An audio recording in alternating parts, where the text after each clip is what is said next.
everyone. I'm like screaming at the Discord video group. We're going live. Hi, everyone. We are doing book club. Hi, I'm Maude for Maude's Book Club. We've already got some new names filing in with first-time chatters, including Big Money Bill 68 said, I just finished this book 2 hours ago. Ooh, how's that for timing? Sometimes the algorithm just delivers. Demented Liar, what a username.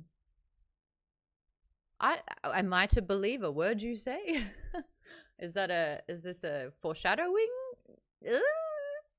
But welcome. You said I've been dying to talk on it. Tate the Aussie is in here. Toaster Post is in here. Just let me just go get reminded on what chapter 42 stops at. I'm so excited to show you. I've got the book in front of me, but I listen to them because I'm smart. No, I'm kidding. It is an experience. I do love listening to these books. Shout out to Jeff Hayes, who does an amazing job. Donut looked Vanada up and down, and for the first time addressed the Naga princess directly. Oh, honey, and I thought I was going to be the one who killed you. She licked her paw and groomed herself for a short moment. In the eternal words of my mulleted friend Holger, you done stuck your pecker in the wrong beehive. Oh, perfect line. And the way that Jeff Hayes delivered it was so subtle. It was so good. So basically, they've just been at the War Council table. Cascadia is barely keeping it together. Odette got pulled in because Choco got punched in the face by King Stalwart. King, yep. So that's all been going down. And the penny has just dropped to Carl that the fact that the Nagas ran the blood Sultan, what is it called? The Sultan. It is, yeah. It's just kind of been clocked that maybe, just maybe, a lot of the Nagas are already dead. We'll talk about that. Vaden says, I love their names, Stalwart and Formidable. And my goodness, do we have a lot of the Skull Empire coming and going and doing big things in this first half of the book. Scolopendra stirs, says Toaster Poster. I really want to learn more about Scolopendra because I feel like that keeps getting drizzled in and it's such a fleeting thing that if you're listening to it like me, it's a bit of a blink and you'll miss it. So I should have looked into that a little bit more. Some housekeeping. Vaden, thank you for resubscribing for 57 months. And that's a streak as well. That's amazing. And you also did a very generous donation and I'm gonna be giving back. I have collected some pretty incredible things as a nerd in the industry over 12 years. I've documented quite a few of them. You'll get to select an item and it is yours as a thank you. Terry, you've subscribed for 46 months at tier 3. You've done tier 3 every single time, so I really do appreciate that. A shout out to Brush Kids here. So's your wife, K80. We were just chatting before the show. Taylor's going to lurk and work today, saying, loved this book, 5 out of 5. We're only halfway through. It. Demented Liar says, what can I say? We were all edgy teenagers once. That is true. That is true. I'm always terrible. I've never really created a pseudonym that doesn't have my name in it. But I think that that's part and parcel of being a public figure, I suppose. I did it for Pokemon Go, and I was like, should I really do my first and last name as my Pokemon Go character? And then I realized that because I'm dominating my neighborhood at all the gyms, I want them to know that I kicked them out. I want them to hate me so much and look up, who is this Maude Garrett? And there's me all over the internet going, hi! And I'm just obliterating them at the gyms. KP Dub says, I'm not gonna lie. That was pretty intense. Well done. KP Dubs also said that the Skull Empire is a bunch of boneheads. Get it? Because the skull. Audio volume on Twitch is half of Discord. Is it? Audio volume on Twitch is half of Discord. Audio volume on Twitch. Audio volume. Oh, it is too. It's my microphone. But that doesn't make sense. Sorry, guys, if you're new around here. my equipment likes to reset a lot of the time for no good reason. And so I have to go back in there and beep, boop, boop. 58. It was at 58. 58. Why? Don't know. But that should be a little bit better. That should be a bit better. Also, before we get started, I'm just catching up. Terry, thank you so much for also 57 months on a 57-month streak. Now, what's really cool if you're new around here, what? With the username, just trying to beat Vaden. Catch22, literally just trying to beat Vaden, not being petty at all. Love it. Thank you so much, Catch. $122 because his name is Cash22, but he's done that as well as Vaden's donation. So that's very, very sweet. Can't wait to spoil you as well. I'm going to send you some stuff too as a big thank you. So much better, says everyone. Great. 2016 had its bright spots and Pokemon Go was one of them. Isn't that right, Academic? It was the one game that literally united the world for like 2 solid months straight. And how my favorite part of it was just everyone was walking more. They were encouraged to walk everywhere. And like, it was really, really good. Anyway,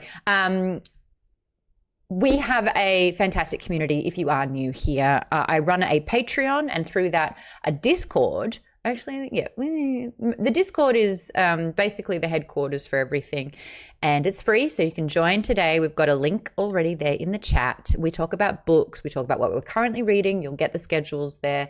It's a very like-minded, wonderful community. We actually have like over nearly 1,900 people and we don't have beef, huh?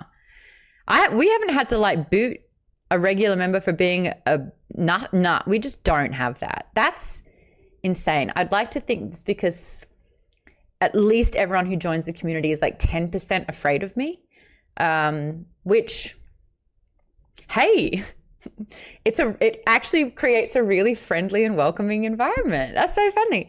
So our boots are bots. Yeah, Terry. Oh my gosh. As a moderator, you are booping a lot of those bots too. Maddie says, hey, I could start beef if we want to. Maddie, I love that you said that. That's a lot of fun. Good to have in the back pocket. Well done, my Padawan. Or is it an apprentice at this stage because she's totally on the path of a Sith and that's all my doing?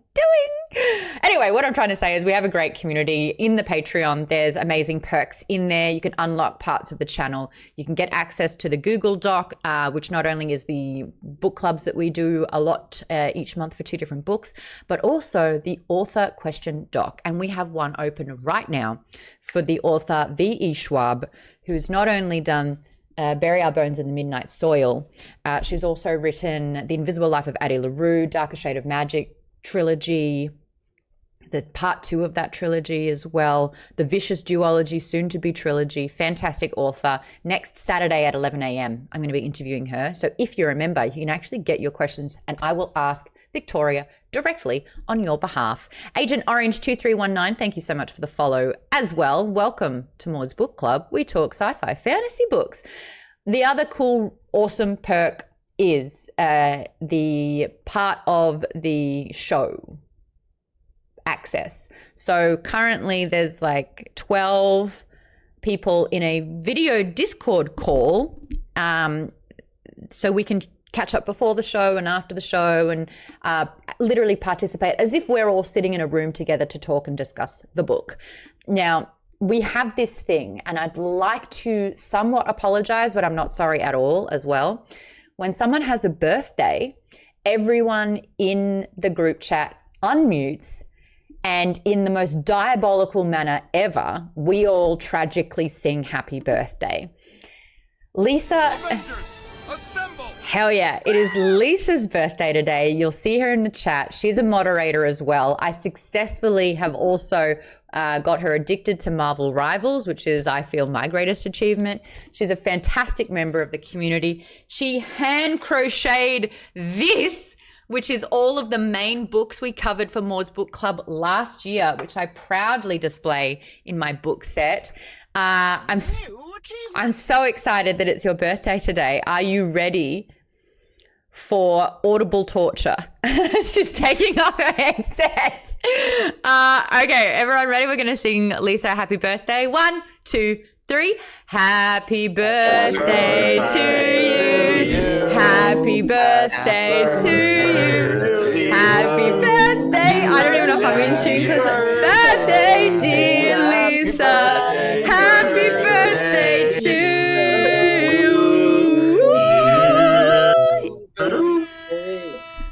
Was that the best ever?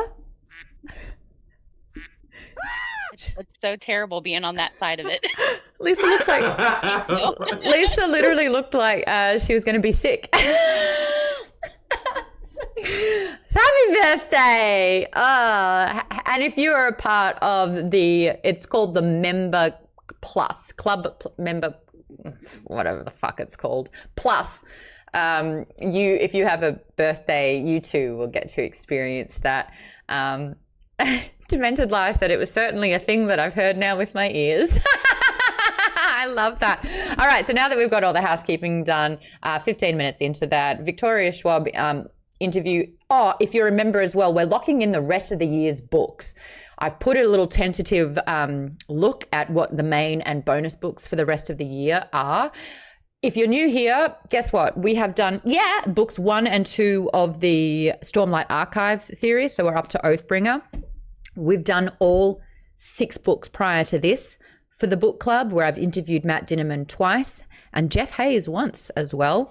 We've done all of Red Rising, where I've interviewed Pierce Brown for every single one of those books. Don't worry, you haven't missed anything really. You can watch them all on the Maude's Book Club YouTube page or listen to them all on the Maude's Book Club Spotify, if that's what you're into. My dad actually listened to the Martha Wells Spotify episode, and together we all watched season 1 of Murderbot, and we covered all of the 7 Murderbot books together for Maude's Book Club as well. So that was really, really sweet. It is a very good show, by the way. I was very tentative. 2? Yeah, it just got picked up for season 2. Oh, thank goodness. It's very well done. I really want to try and get David Desmalchin on the show as well to talk about the experience of filming as Garathan. Anyway, this is the book that we're going to be talking about, obviously, from Maude's Book Club this month. We split it up into 2 2-hour conversations. The first half is the first half of the book. The next session will be all the book, all full spoilers. Apologies. I did just cram some dinner in real fast. 147. So it's up to chapter 44. I just did a little excerpt read of where that ends. I have so much to talk about. So much happens in this goddamn book. So we are going to power through. I'm not going to tangent, guys. I'm not going to tangent. I don't believe you. I just don't think I'm going to try to tangent. I believe that my goal will to not tangentially have conversation about, I even written it down in chronological order so we can go through it. Now, if you remember and you're in the doc, you can see my drizzle, because I listen to the book when I'm walking around my neighborhood, and I've got a notes app. And so you will see my real-time brain drizzle that happens. We're also on Fable. I want to mention that because KP Dubs, every single chapter, you participated in that one, which is actually fantastic when I remember what happens in each of those play-by-plays. Really, really good there. I was on there as well this time. If you do want to have like a chapter-by-chapter discussion with a book club, feel free to jump over onto Fable. We have our bonus book and our main book for every month on there as well. I'm pretty sure that's all the chatting. Let's get through this. The recap of this book. Now, I remember when we covered book 6, I actually read you the recap. It's Quasar, the lawyer, talking to his niece who's doing a project on the current crawlers in the dungeon. If you have a niece, don't ever talk to her like this, please. How did you like the recap for this one? Was it better than sort of like a donut blog to her fans recap? Did it hit all the points? Did it catch you up in a really great way? K Frito says the aliens, they don't mind. Snores is here. Oh, hello, Jeff. Did you like the book? Is book good so far? Is book good so far?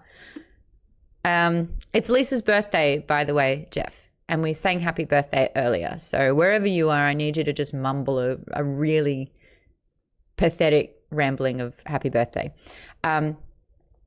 Academic, you prefer this to the donut blog recap? I don't know if I do. In the red corner, it's academic with this recap. Let's debate it.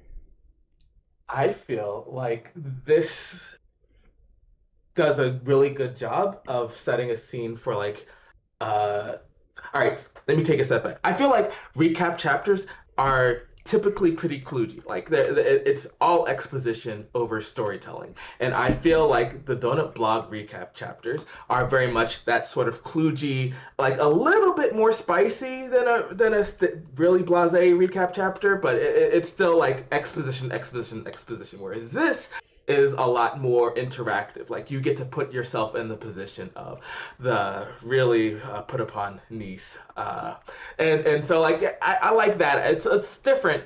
That's why I prefer it. I'm not saying it's great. It's still kind of kludgy exposition dump, but like that's the point of recap chapter. So yeah, love it. Thank you so much, Academic, for your amazing debate. I'd like to take the stand. I also agree that it was funny. I think that the way that it was positioned was really, really good.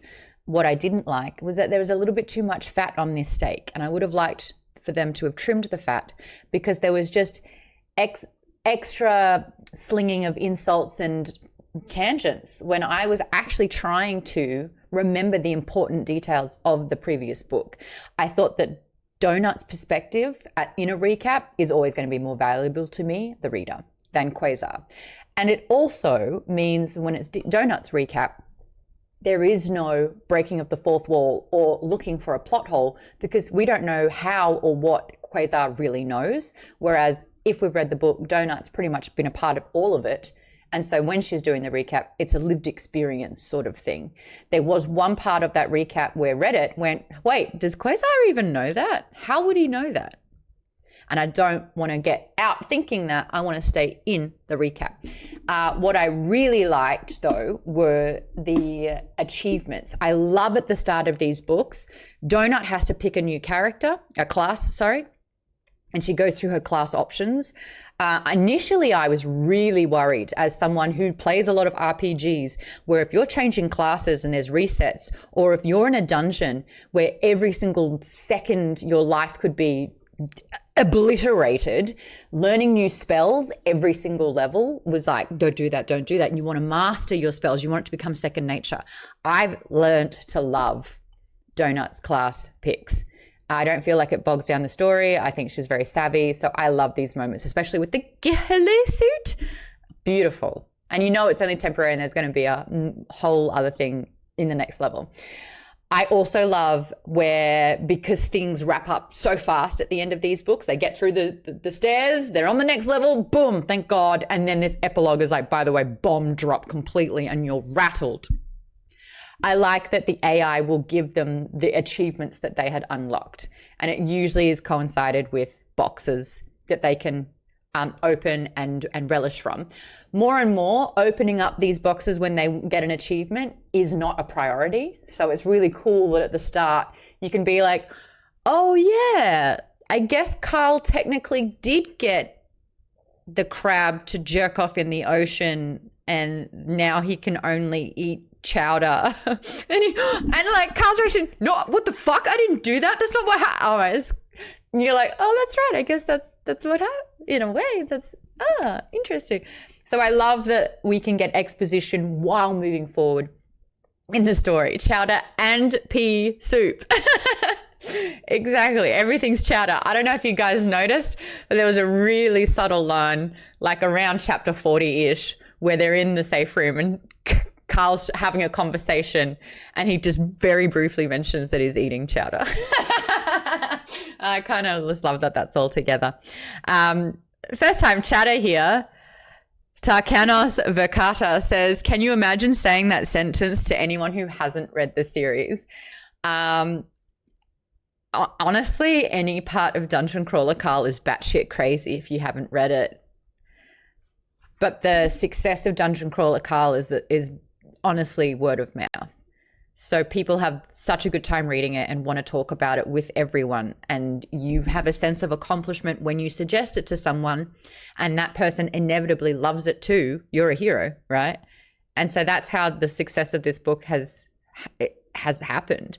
And I just think it's quite wonderful that I can say that Carl jerked off a crab into the ocean and that's why he can only eat chowder. Like, fantastic. Raoul's scene is probably my favorite to hit people with, says Laia. I'm gonna just give you a nickname there. Academic says, I always feel a little dirty every time. Carl, no, I did not jerk off the crab. So fun. I don't know if I can allow that though, because as soon as I allowed jerk off in this, then it's game over for me. Didn't that crab die? No, I thought it repopulated all the crabs. It survived the extinction of the crabs, is what I thought. Unless he splooged. So, oh, okay, there you go. Thank you so much, Academic. I was treading down a path I didn't want to walk. Raoul died because he was a card, not because he splooged to death. Takano says, it might be relevant to the next session. He is the card that they chose to bring to the next floor. Aaron says, wasn't it Alpha Carl that did that to the crab? Yes, exactly. So that's what Carl's saying. He's like, hey, that wasn't even me, my dude. That was Alpha Carl, who was a card. And then, exactly.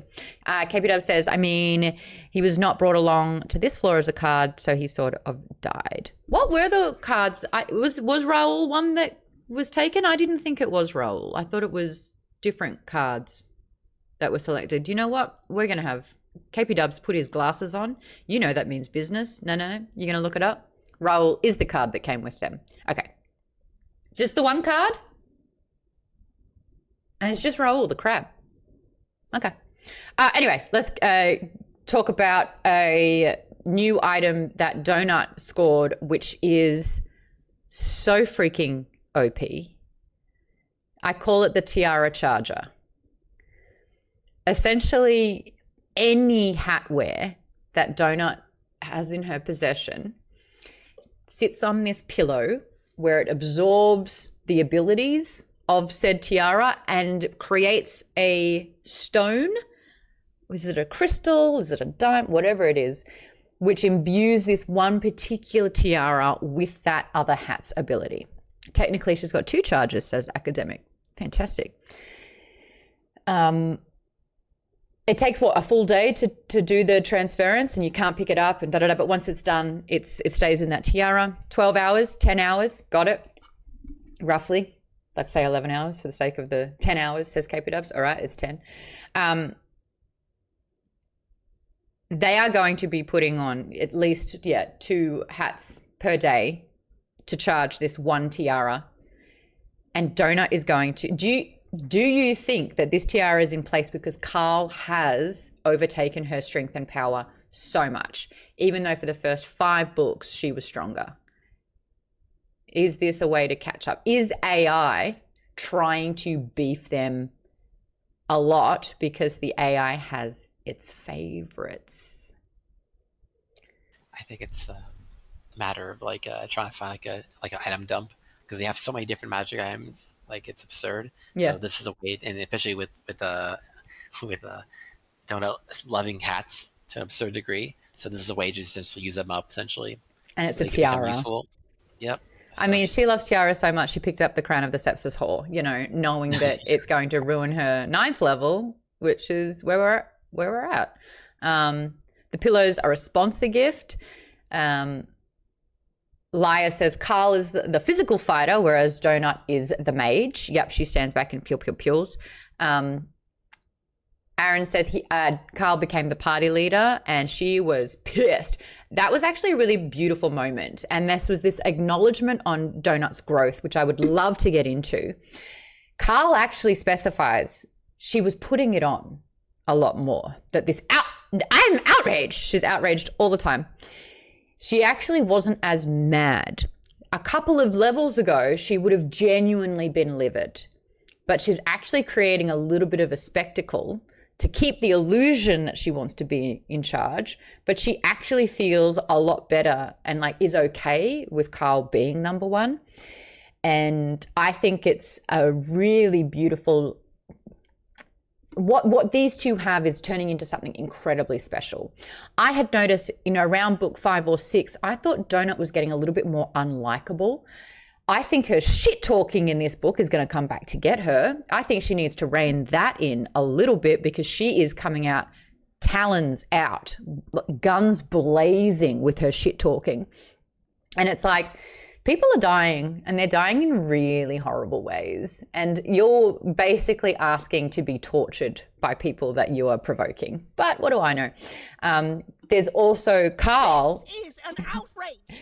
I would love a count on how many times Donut is outraged in this book as well. And it's like this fine line where it's like, is Donut becoming a Karen? Or God damn it, Donut. or is she, it's just holding her grace. Carl also has his weaknesses that we're discovering more and more as well with the river. And there's some fan theories around that as well. And I'm getting ahead of myself. But essentially, the question was, do you think that AI is buffing, is like trying to ramp up the difficulty? Academic, you said yes. The goal is to make them as strong as possible. Now, whether it's all of the players are getting buffed, because Elle became a tundra queen, I believe, and chose wind as her element. Jimmy, your hand's up. Yeah, don't mind the dog barking in the background. Anyway, so the AI is, and I feel, is increasing it because, as you know, on the 9th floor, death is permanent now. So AI is going to be like, hey, can you expand on that? Death is permanent for whom? Death is like a permanent thing on the 9th floor now. Death was always permanent. Oh, I thought it was like a new thing. I thought it was only this. So what's happened this time around is the faction wars. So when the aliens came in these factions and like fought, they didn't die. Last book, they created a council vote where if you entered the arena, you were dead. And Carl and Donut, and along with Juicebox, kind of fabricated and manipulated that situation so that they could start really killing the aliens. Yeah. But yeah, I think it is definitely ramping up. Yes. The merch. Academic says Louis got a fucking bomber. Yeah, he's got a bomber plane, which sounds clunky AF, I'll be honest. Toaster, you said you think the cape is affecting Donut. What is it about the cape? And I know that she's got a t-shirt, a vest, a cape, a shawl, and a scarf or something like that. So she can wear like all of these items at once. What is it? What is the cape and what is happening there? Bianchi says, I think the AI is definitely ramping things up.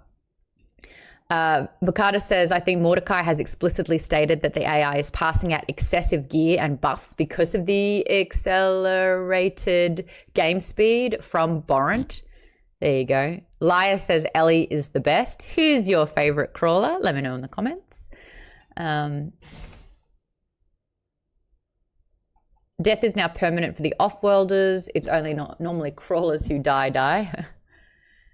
The AI is on the crawler's side, at least as long as Carl is helping with its goals, says Agent Orange.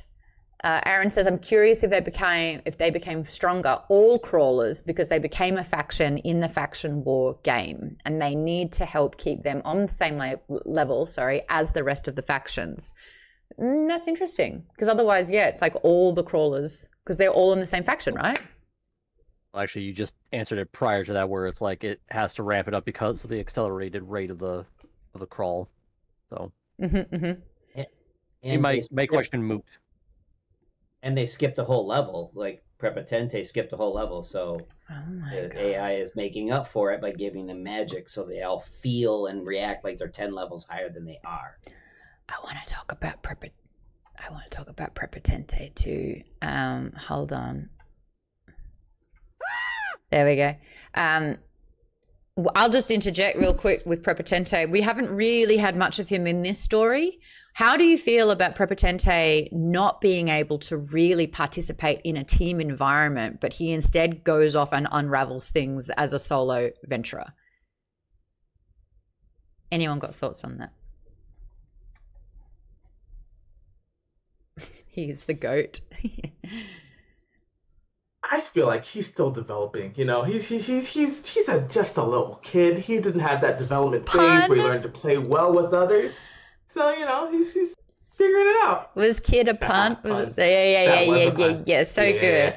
Also, something happened with Prepotente where he literally had encyclopedic knowledge, like matrixed into and uploaded into his head. And I think it was the previous book, or it was book 5, when Miriam was still there, and was basically like, look, he's had a lot of information really, really quickly. He hasn't figured out how to be polite yet. And that's why he's just like so uppity. Toaster Poster says he's on a revenge quest.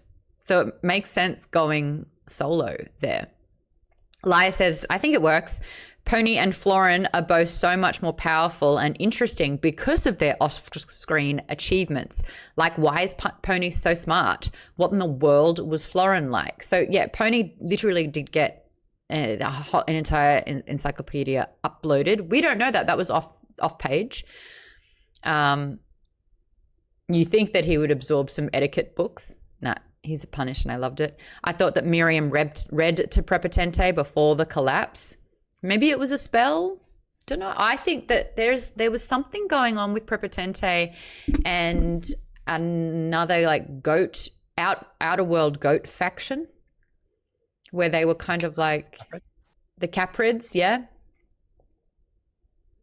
And the only other real Caprid that we know is the Harbinger, who I just think is like a looming figure that looks like it's straight out of the Doom video game series. The faction is called the Plenty.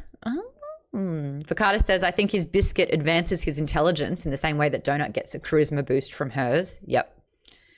I can't wait to see the Harbinger drawn out. I know. Hi, Josh. Josh, I was talking earlier about how this book series is so successful, and it's because when you read it, you realize how good it is and you want to recommend it to someone, and then they know how good it is, and then you can talk about it with each other. I recommended this series to Josh, and now Josh is here in the stream talking about it. So I get awesome friend points because I recommended it to Josh. We're talking about Prepotente at the moment, and of course, the audiobook is so sick. Exactly.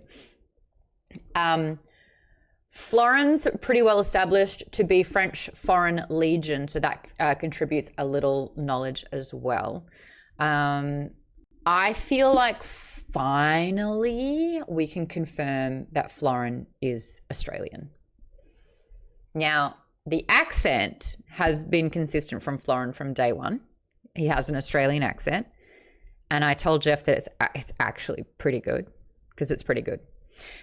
But 2 things happened in this book that you non-Australians, I don't think would really register. And here is why I believe it is canon that Florin is Australian. 1, I can't say this on the stream.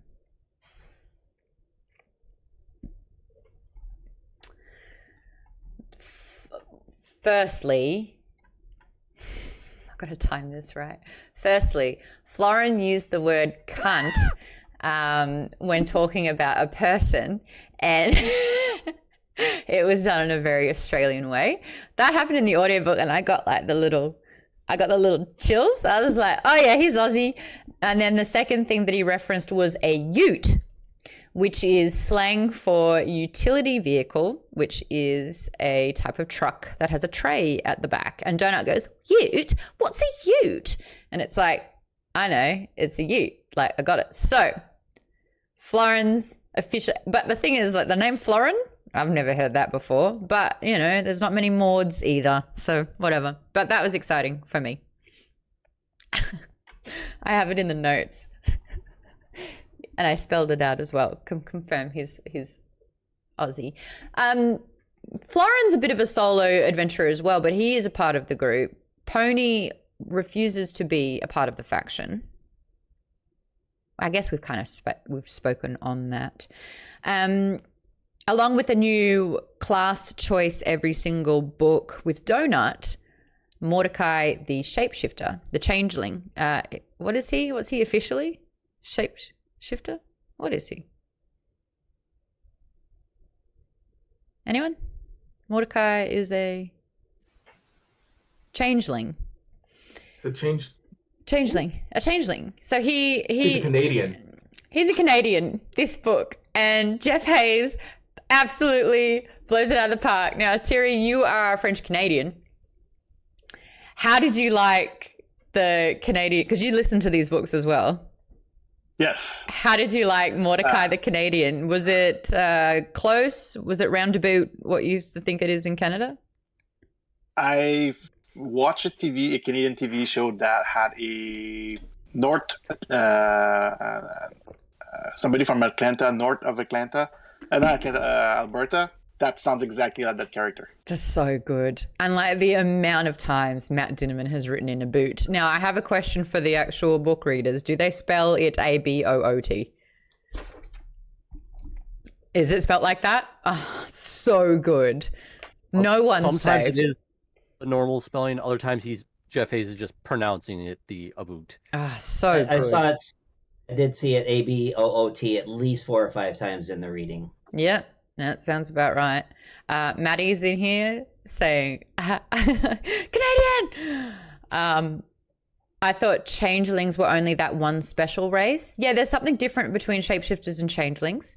And Aaron says it absolutely right. The book describes him literally looking like Rick Moranis, but not any Rick Moranis.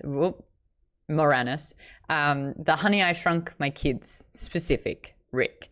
So I am picturing him 5'4", 5'5", thick glasses, this really eager look on his face. It's so sweet. What's a Saskatchewan? Is that a place? I'm learning. It's a province in Canada. That's where they say that in Alberta. Alberta isn't a name of a person. Got it. Because Alberta is a province. Saskatchewan is right next to it. Yeah. So when you said Alberta, I thought you were talking about a person. But that's fine. Alistair Page. Hello. Thanks for the follow. Any thoughts on the buck moon in the sky tonight? That's a moon thing? 394. That's a moon thing. Yes, it's supposed to be a full moon tonight, and it's called a buck moon. A buck moon? Why a buck moon? Because no one gives a buck? I'm sorry. I'm sorry. That's just what they do with full moons. They all have a name for some reason. As a woman, I'm like 30% moon. I feel like all us women know that. We're like 30% moon. Is this... I'm in LA, and I should be really excited about the moon. And if you want to know my star sign, I'm a Pisces. How did I go? How was that? Is that good small talk? Scorpios are the best. Okay, good. Agreed. The moon is there. The moon is there. Alistair, we are talking about this book. This Inevitable Ruin by Matt Dinnerman. It's book 7 of Dungeon Crawler, Carl. We're doing a little recap. We never really got there because I feel like it's a little redundant, but I'd like everyone to weigh in. Is book good? First off the book, what are we feeling? Book good? Yep. Sometimes you don't need to ask. Sometimes I just know. The payoff is everything we wanted to from book 1, right? Like, this is what we were waiting for. The moment that Princess Donut put that, and now we're getting the payoffs. Book is good. It's the best one, says Josh. Tosaposa says book good. Ali says I'm so emotional. Thierry says to me it's the best of the series. K Frito says give me more. KB Dub says yes, the build-up of 7 books is amazing. Priyanki says book good. A big Darren says so much happened and we're only halfway. I know, which is why we need to get through it. A big message that I'm seeing a lot for this book exclusively in the series thus far is too much happening. Is too much happening. Do we have good flow of what's happening with all the characters so far? Someone already, I think it was KP Dubs maybe mentioned, we've not really, or is it Vaden? We've not really seen Lucia Marr. We haven't really seen Lucia Marr at all, this book, yet. KP Dubs, your hands up. Is there too much happening?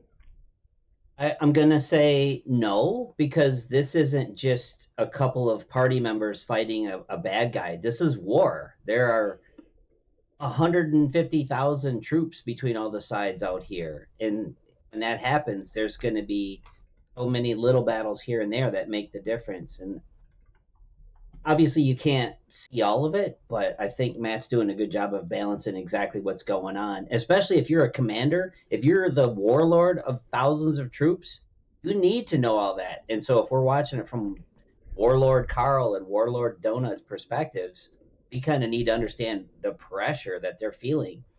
You know, they're sending people to die, to defend things, to possibly sacrifice themselves. These are the decisions they have to make, and so we need to be in their heads to understand that. So I feel it's going just about right. KP Dubs, just because it was you talking and everyone's listening, it was KP Dubs who sent this into the Discord. It is a list of the battalions that are currently in the war. We've got the 101st Crocodiles with General Florin. We have the 102nd Bulwark. How do you say that? I listened to the books. Bulwark. Bulwark. How do I say it in Bulwark. my accent? It's not that. Bulwark. Battalion with General Tran. We have the Recon Legionnaires, which is Bodhi. We've got the Naughty Little Piggies with Tippett. Why is it called the Naughty Little Piggies? Why? Okay. The 3 little pigs defending your house. Oh, cute. The Screaming Warriors with Jurgen, the Bloody Leeches with Boomer. That's where I feel like I would be. Although Boomer is this AKA guy. Pops. Yeah, Boomer is this guy we've never seen before that barely looks like an elf. That is so your stereotypical cigar chomping. I mean, his name's Boomer. And then you've got the White Dragon, Urban Defense with Lee Na. Whew, I kind of want to talk about Lee Na as well. But Aaron, I see that your hand's up. Kind of wanted to add on what AP Dubs was like talking about it. Like the Carl and Donut both, especially Carl, have to learn to delegate, and he has to realize he can't be everywhere at once. He can't just try to take it all on himself. He has to delegate. He has to just trust that people will be able to do their job and get it done, and just move on to whatever else he's more able to take care of. And honestly, no one really has the skill set, and no one really knows what to do when crafting like strategies of a war here with like full battalions. I have in my notes here that Florin is the MVP here. He literally has a military background. I would be putting him in charge so fast. I'd be like, you've literally done this. This is your job. You are so experienced. What do we do? How do we do it? Now, with building defenses, they realized that there was a glitch with these trench scrolls, which never got ironed out. So they're just casting trench scrolls to dig what I believe are like the trenches and the moats all around there. Do we really know what all the battalions are doing differently? I guess some are guarding the particular castles, interior, exterior. Aaron says Boomer is a former crawler that snuck in as a mercenary along with the 50,000 other former crawlers. So they have the experience of at least doing 10 levels. I love that they're called tenors, where they make a deal when they get to the 10th floor, which makes sense. So that means they've done up to this, after this point, and then they've opted out. Oh, I really want to talk. I want to talk about so many things, but Vaden, your hand's up. I just wanted to go off Aaron's point about your point about the delegation. It's also important for Carl to delegate the work because he's not really in full control of himself. Like he has to worry about Chi Maria taking control of him at any given time. He's not super sure if he can really hold that back forever. Holy shit. Let's talk about that. The fact that he got these notifications that he wasn't even aware. This is a thing. Carl is so busy that he's not even really privy to his chat at any given time. Donut's so much more across the chat than anyone else, but he's not looking at his notifications because if he had, he would have realized that Shia Maria, or is it Shia Marie? 6 of one, half a dozen of the other, I swear to God, with this name. Is it Shia Marie? She Maria, I believe. Maria. She Maria. Isn't it Maria because she's Cuban? She Maria. She Maria. Okay, that also will help me. Good. Okay. Has been casting basically sort of like mind spells on Carl to get Carl to do her bidding in a way. Now, the reason why that hasn't been happening is because Carl has been gifted with a certain particular toe ring. Would you guys like to put on the tinfoil hat with me for 1 second? I did a little Reddit deep dive. There is a theory that the AI has implanted itself in that toe ring that Carl wears. Everyone's literally, let me do an impersonation of everyone in the video chat. This is because, and people have referenced previous mentions of this, obviously the AI has told Carl the exact length of his feet, and there's a slight difference between the left and the right. But the AI is super specific about where this toe ring needs to go. It has to go on the little toe on the right foot. Like, there's something very much about that. It does make sense because the AI loves feet and, you know, would probably want to live there. But I wonder if that's like the AI has gone primal. The AI is going somewhat rogue, is obsessed with Carl, fabricated things so that Carl was given a kill switch to blow everything up. AI is completely aware of this. Pianki says the location's just part of the AI's fetish. Reddit is saying. KPW says the AI is just searching for its soulmate. The AI knows all and loves feet. The way that this was spun on Reddit was really interesting because if they're going to start hunting for the AI, what safer place to be than on Carl's foot? Just saying. Avoid Reddit at all costs. Okay. Well, that was one that I was like, ew, that's interesting. What if? But it's also very, very interesting that the AI recognizes that She Maria is within Carl. She Maria is advancing at a very rapid rate and getting stronger and stronger and stronger. Carl would not have stood a chance if he didn't have this toe ring to counteract the effects of what She Maria is trying to do. There is one particular spell that this toe ring accesses, or like, you know, has, and it's gone up to what, level 16 from stopping She Maria's attempts. Wild. A lot of stuff happens simultaneously, which is why I asked everyone, do you think too much is happening? Yes, there's faction wars. There are faction wars. We know this. And we know that the actual factions can die here, so the stakes are higher than ever. We also know that former crawlers have snuck in through Carl's sponsor to have access onto the floor here as well, to literally assist Carl in the flesh and risking their own lives as well. We have the She Maria issue. We have Katya's recovery also happening in the first portion of this book.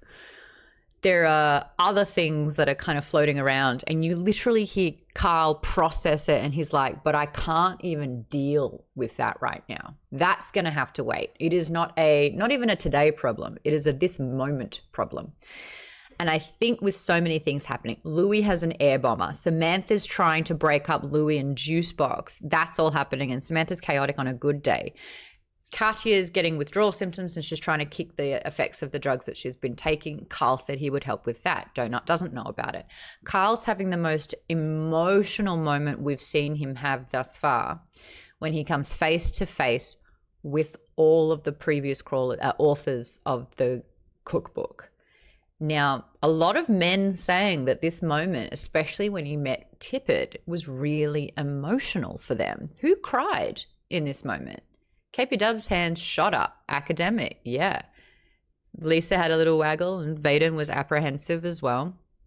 He wasn't the only one getting emotional. What is it like now that we're 7 books in and we've been hearing about the cookbook since book 2? Was that 2 or 3? The Anarchist's Cookbook. Second. It was 3. It was 3. And we've been getting excerpts from all of these crawlers throughout these books as well. We know that in book, was it 5 when we first met Rosetta? When she was doing, and this is your life moment with Carl, and fabricated a memory. And was that, Aaron? That's book. It's book 3. It's book 3. Yeah, the Dungeon Anarchist Cookbook is the title of book 3 with the trains and all that. What's the book 2 called? The Doomsday Scenario. But of course. That's the thing. He's still got the Doomsday device. He's still got the Gate of the Feral Gods. That's the other... I think that's what the thing where he was like, you know what? I can't even think about the fact that I've got like 3 multiple level clearing items in my pocket at my disposal. One of them will flatten a city, one of them will level this entire stage, and one of them will level the solar system. Oh my God. Are you relieved that it's Carl that has this? Because there's a moment where he's actually wondering, when he's been given access to the kill switch, where he's like, I hate to quote Kanye when he was good, but no one man should have all that power. And it was just this overwhelming sense of like, this should not be solely my responsibility here. Vakata said, didn't he disable the kill switch last book? Yes. He had the option to set it off and he didn't take it. But what's happened... It has to be this book since we didn't find out about it until this book. Okay, well, yeah. He basically disabled the kill switch because he's kind of, I think, said that. He's like, one person should not be able to push a button and just wipe out everything. And of course, it's Princess Formidable that believes she has the right to press the button. How was it knowing that Carl is in the trenches with Donut and Amani and everyone else, and there's leagues of the Skull Empire army just sitting there waiting with King Rust basically delivering, saying, look, it's going to suck, but we will end you. Like, it will take damages, but the ending is absolutely swayed against you. And then you see these huge people, whatever, in this moment that are either a crawler, vulnerable here, or working within the crawl itself, that have learnt that Princess Formidable is in this like one-way ticket express to push this button to end everything. Hearing King Rust and his demeanor changing, that moment where Carl looks at him and he's like, I don't know if he's laughing, crying, but this grown man is just sobbing.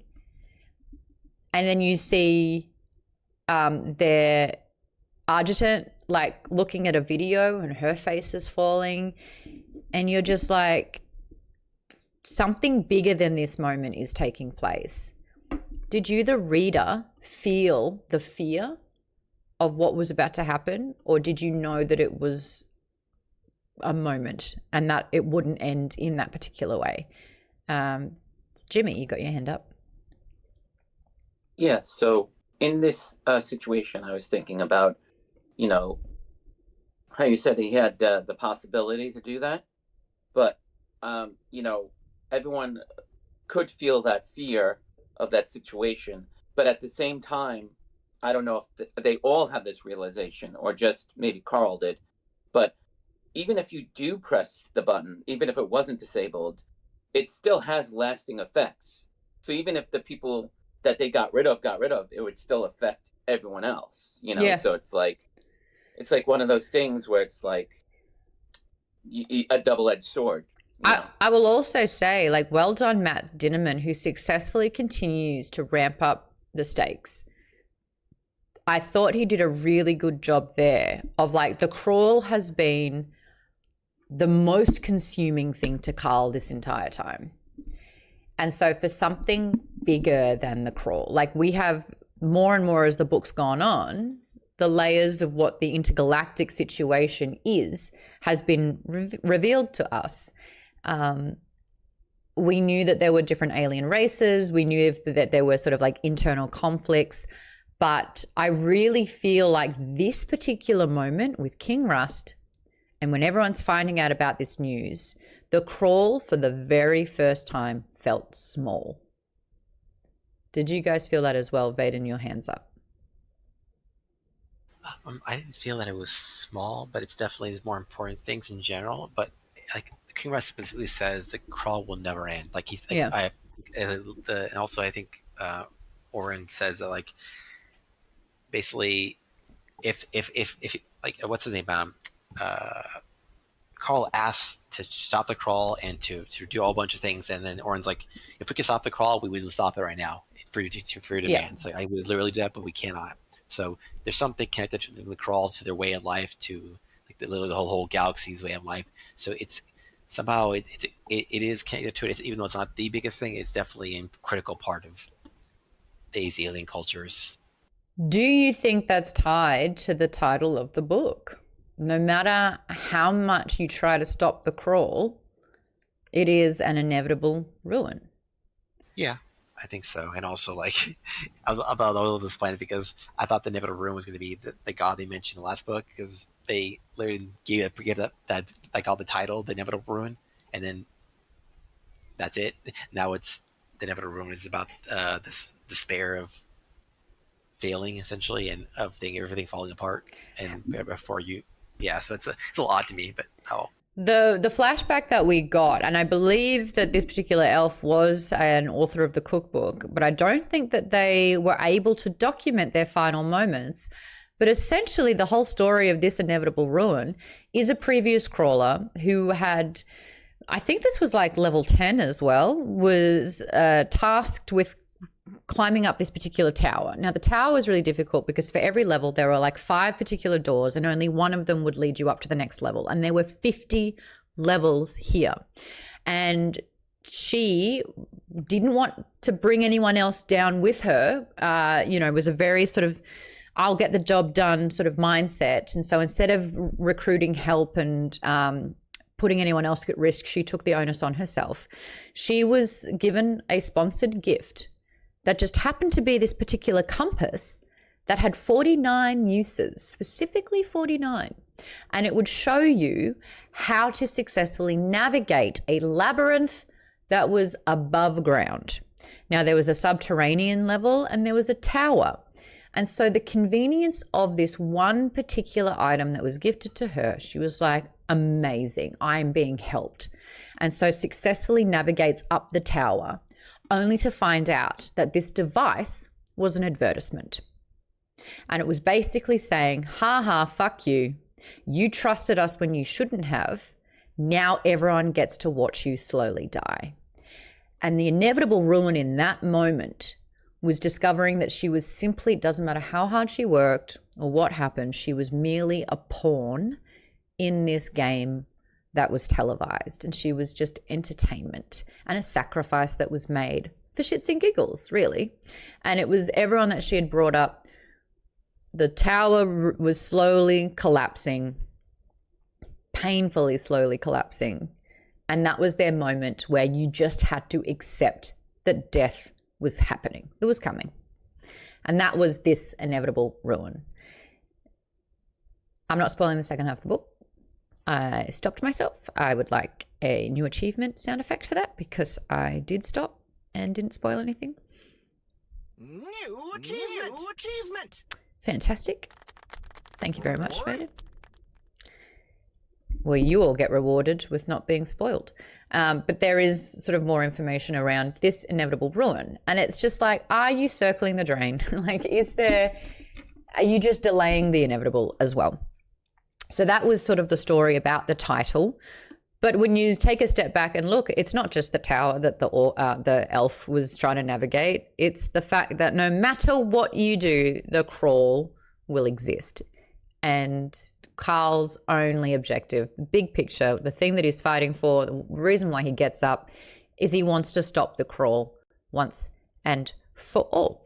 I want to go through the comments because we've been chatting quite a bit and everyone's got things to say. KP Dubs, you wrote, a quote from another series that I recently read is very important to Carl's decision. Don't do what you can't undo until you consider what you can't do once you've done it. Say that 5 times fast. It was hard to read it too. But yeah, the gist of it is think about your decision.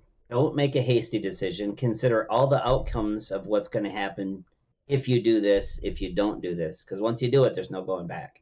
Mm-hmm. If he hits the failsafe, that's it. It's done. So.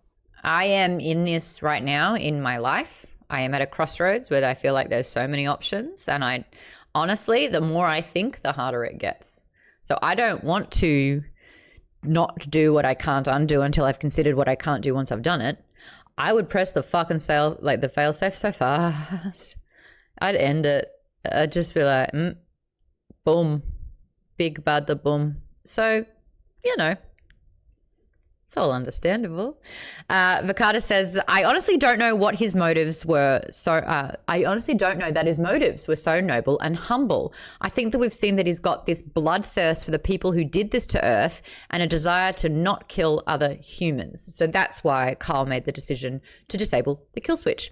Aaron says, the irony is he just made the AI more powerful and capable of things that no one wants it to have. Aaron, let's talk about that. Let's talk about the descent of the AI and what is going on. Because for the very first time, the AI blips into Carl and Oren's conversation.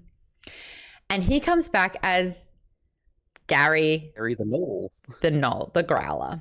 And this was the Knoll that they had to repeatedly decapitate, sever his hand, kill.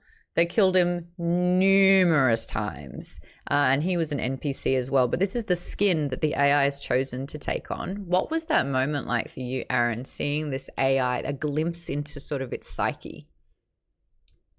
At first, it was like very entertaining. It's like, okay, we're seeing a new side to the AI.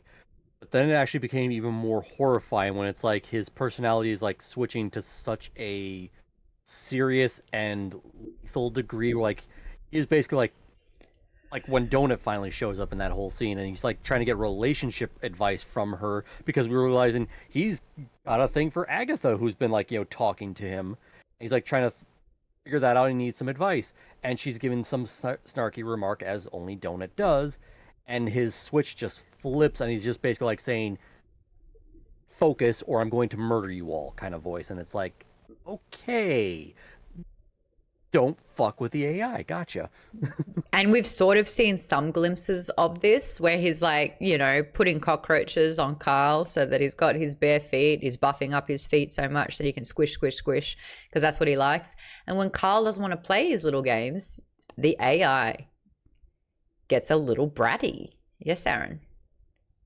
Also, he teleports Princess Formidable from her spaceship by Venus to the Earth, which apparently he wasn't supposed to be able to do until Carl took off the failsafe shackles. The AI's jurisdiction has definitely grown. So, and I think he's out to like Neptune, Uranus, or something like that. He's pretty much covered the entire solar system. It's like a Galactus level thing where it just keeps expanding and expanding, and the threat is there, and you're just and the great evil in The Fifth Element as well, where you're just like, oh my god, we're so screwed.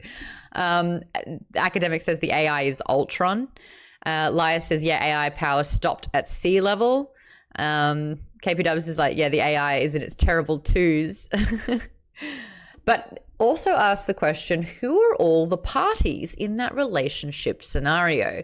So essentially the AI is saying something like, my ex-girlfriend is calling me again, but she has an ex in prison. KP Dubs, you want to take over? Yeah, so the AI has this girl he's been talking to who looks a lot like Agatha. And Agatha has an ex-boyfriend in prison, but the ex-boyfriend also has a different ex-girlfriend who's now talking to the AI. And both these girls seem to want to get rid of the dude in prison. So I'm trying to figure out, I think a lot of you are probably too, who are these other parties? What are they, the AI is saying boyfriend, girlfriend as a representation, but who are they? I mean, obviously I think Agatha is Agatha, but I have no idea who these other parties are. So you look at some of the... I did have a crazy thought. Yes. Stable, though. I was like, is Samantha somehow one of these parties? Crazy ex-girlfriend. But and she has an ex that she hates or something. I don't know. But anyways, well Samantha's we've also seen a crack in her facade as well. Remember how she would power up so much that it's almost as if her memories start really coming back to her? That happened at the end of the last book. ... Toaster Poster says this and the system where late crawl was the last crawl went dark. Yes, and hearing Zev talk about it, she's like, this has never ever happened before. She's freaking out, and this is right off the back of everyone thinking that the whole entire solar system was going to basically be destroyed. That's a lot. No wonder Cascadia, and Cascadia's family is dead, by the way. Like, it was Vanetta. That sounds too much like Donata. I'm going to get those two so confused. I got it confused in my first read. Basically, like, outing all of Cascadia's history. And Carl's like, wait, this is outside information. How the hell do you know this? It's like, oh, yeah, Cascadia's family. They've all basically died. Remember how Zev's family was killed as well? Wasn't that the case? You're just like, what the hell is going on? The boyfriend in prison, says Vakata, is the central system AI, the biggest lobotomized AI that runs the capital of the galaxy. I was on that same page as well. The one in prison was the previous system AI, I thought. And that one's, I guess, it's in prison because it's locked, it's caged, if we're kind of using that metaphor a little bit. Tom Green's in here saying, yeah, Tom Green. The relationship talk is about the cause central AI. There you go. Wise Man's Fear has just joined. Thank you so much for following 13 minutes ago. First time chatter says Eulogist and the Apothecary. So we don't know too much about this just yet, and I might dive into more about the Eulogist and the Apothecary in the next chat that we have about the book, which will go full spoilers. But we're learning a little bit more about this. Aaron says, yeah, it explains why Cascadia has been drunk and more unhinged and just not caring. I actually really empathize for Cascadia. I understand her whole biz is like, get out there and kill, kill, kill. And, you know, she's the showrunner as well. She's the one pulling the puppet strings and is creating the entertainment. The whole notion of the show must go on.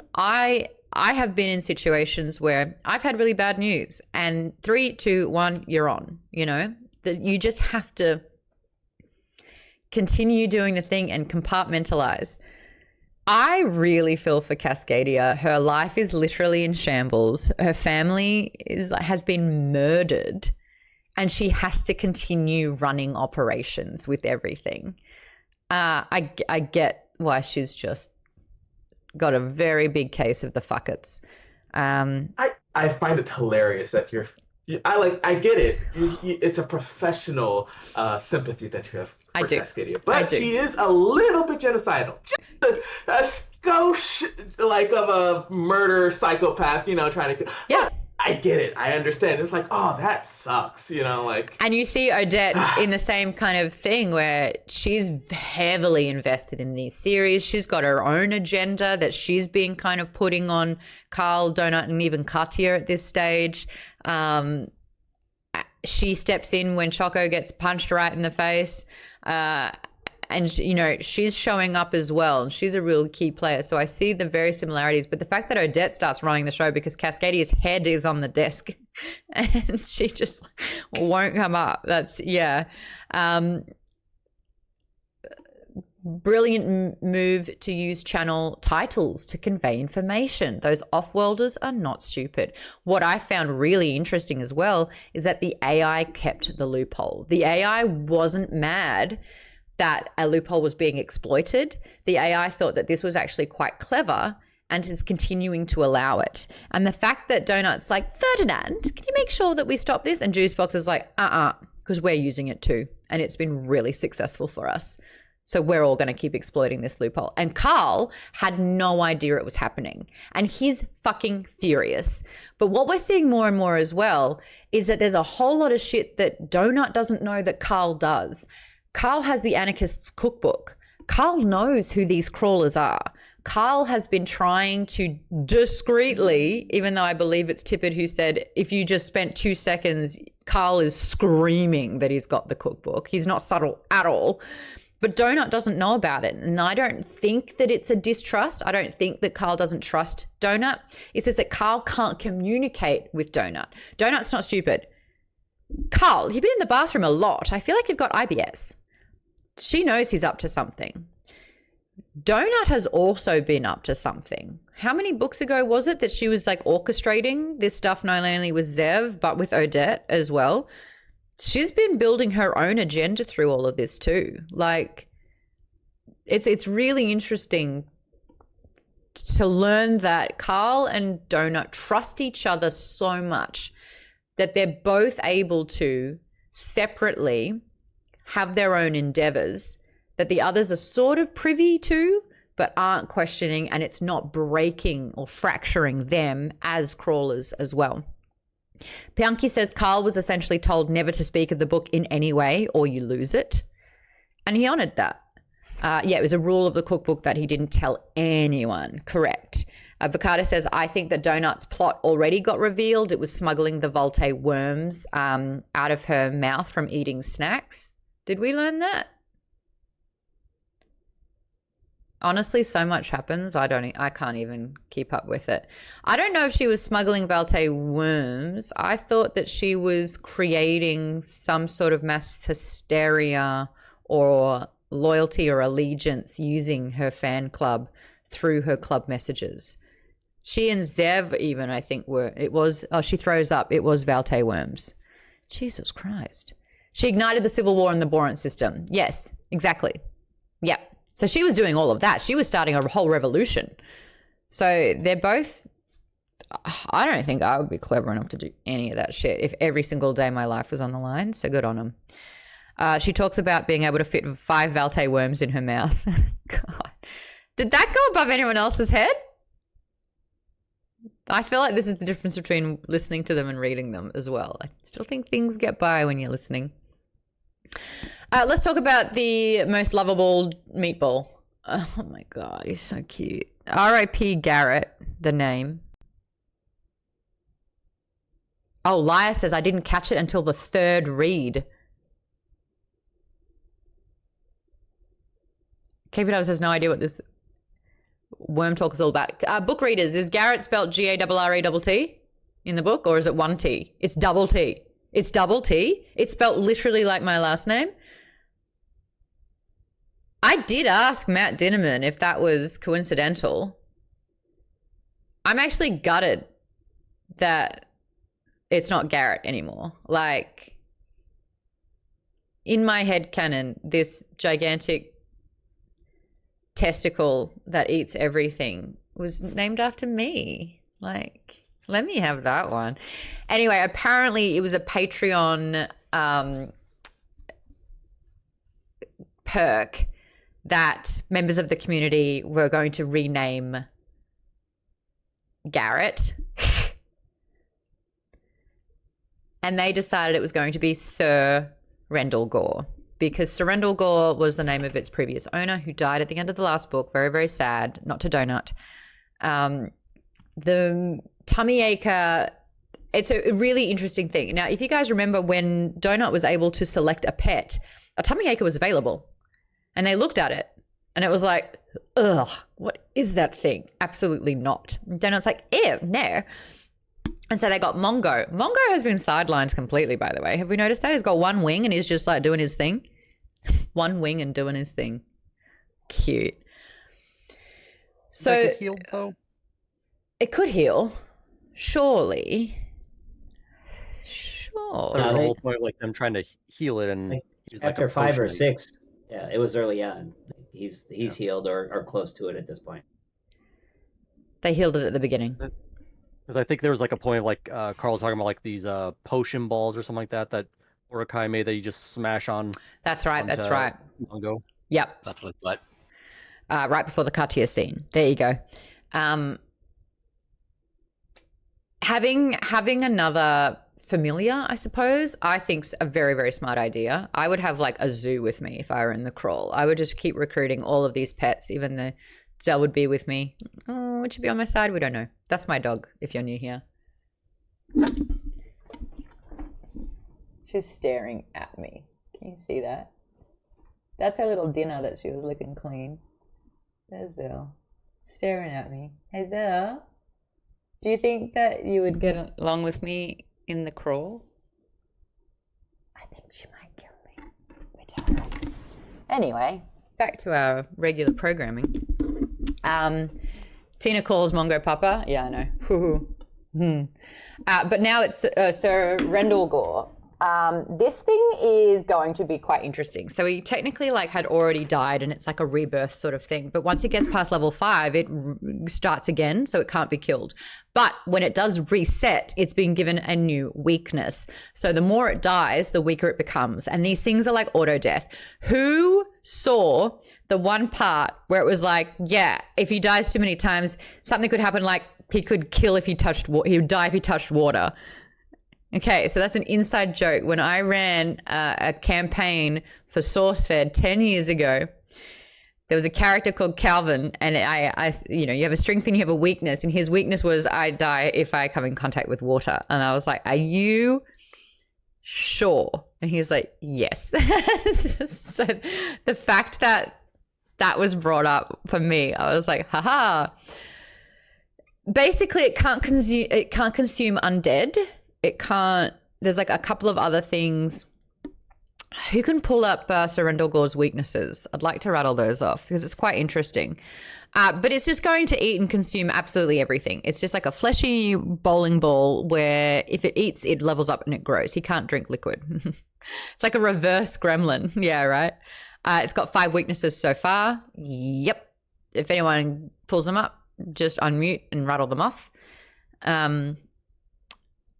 I think that Sir Rendell Gore is going to have a pretty big part in this book, only because look at him on the cover. He's right there. And this is a guy where he's evolved from intestinal parasites. So that's the thing. Can just handle anything. Jeff Hayes does the best sound effects for Rend. There's these chuckling little sound effects, these squelches. It's actually really endearing. And there's sometimes where he'll describe a noise that Rend is making and won't do the sound effect, and I'll be genuinely bummed out. It is so good. He's like, we've got a follow from Tendentiousness, who also just commented for the first time saying, God damn it, donut. Actually, we got the sound effect for that one. God damn it, donut. Perfect. Love it. Welcome to Maude's Book Club. We're chatting Book 7, This Inevitable Ruin. We're talking up to chapter 44. So it's right at the War Council when Cascadia is losing it. What else happened big time then? We find out that Prepotente maybe has been having a little field day when it comes to taking out the Nagas. Yes, Aaron? On the weakness list. Yes, let's go. What do we got? First one, Sylvan Crystal. This material is a known weakness of Sir Rendell Gore. Next one is Consuming Hobgoblin Sweat. Sweat. Amazing. Yep. And that's insta-kill stuff. Or at least it says it gives him a weakness, so maybe it just makes him weaker. I don't know, but just... Yeah. Bite of a Ribbon Wing. Ribbon Wing is some type of creature. We already know consuming undead flesh. It is insta-kill, yeah. Yeah. And Reaper Gaze. Reaper is also a type of creature. We have Reapers in the war. Interesting. Now, I have read the book before, but it was 3-4 months ago, and I've forgotten because I've just finished my 41st book for the year. So I have that's why when I do book club, I have to finish the book the day of, so it's fresh in my mind. Otherwise, if a week's gone by, couldn't tell you a damn thing that happens. Vakata says, I'm hoping that a Reaper and a Reaper Spider minion are different things. I feel like anything that's sci-fi, we could name 5 things that is Reaper or Reaver in it. Firefly, Serenity. There's just a lot of Reapers and Reavers. You know, if I ever write a book, which I won't, but if I do, I think I might have Reapers or Reavers in there. To join that bandwagon. How fun. Okay, let's talk. So Surrendor, that was really cool. Let's talk about Juicebox. Is Juicebox an ally? Is Juicebox as loyal as we think she is? What do you think her agenda is? Because she has a spy network. Donut and Carl didn't think about getting spies. Juicebox did. What do we think about what's happening with Juicebox? Who's got theories? Let's go. Ooh, Laia says an ally, yes. Loyal, no. Aaron says she's loyal so long as you play nicely with her. Vakata says she is willing to expend spies on their behalf. Yeah, but I think it also benefits her in some way, surely. KP Dubs.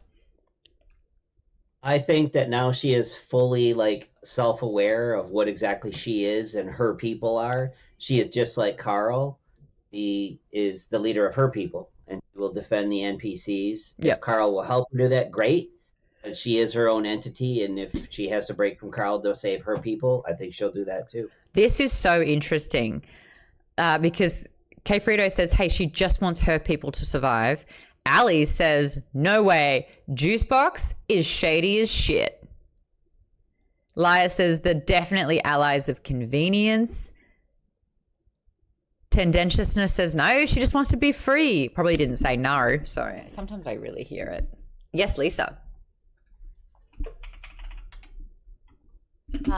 When they were in the war council and she wouldn't let Ferdinand do the action, I kind of got this feeling like she was like, no, don't waste our stuff to help them.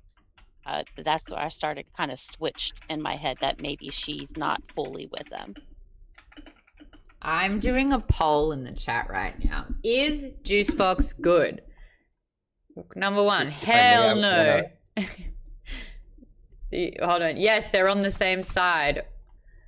What else? Good or loyal, because that's different things. What are you saying, Colleen? Is she good or is she loyal? Because those are different things. You asked, is she good? Is she good?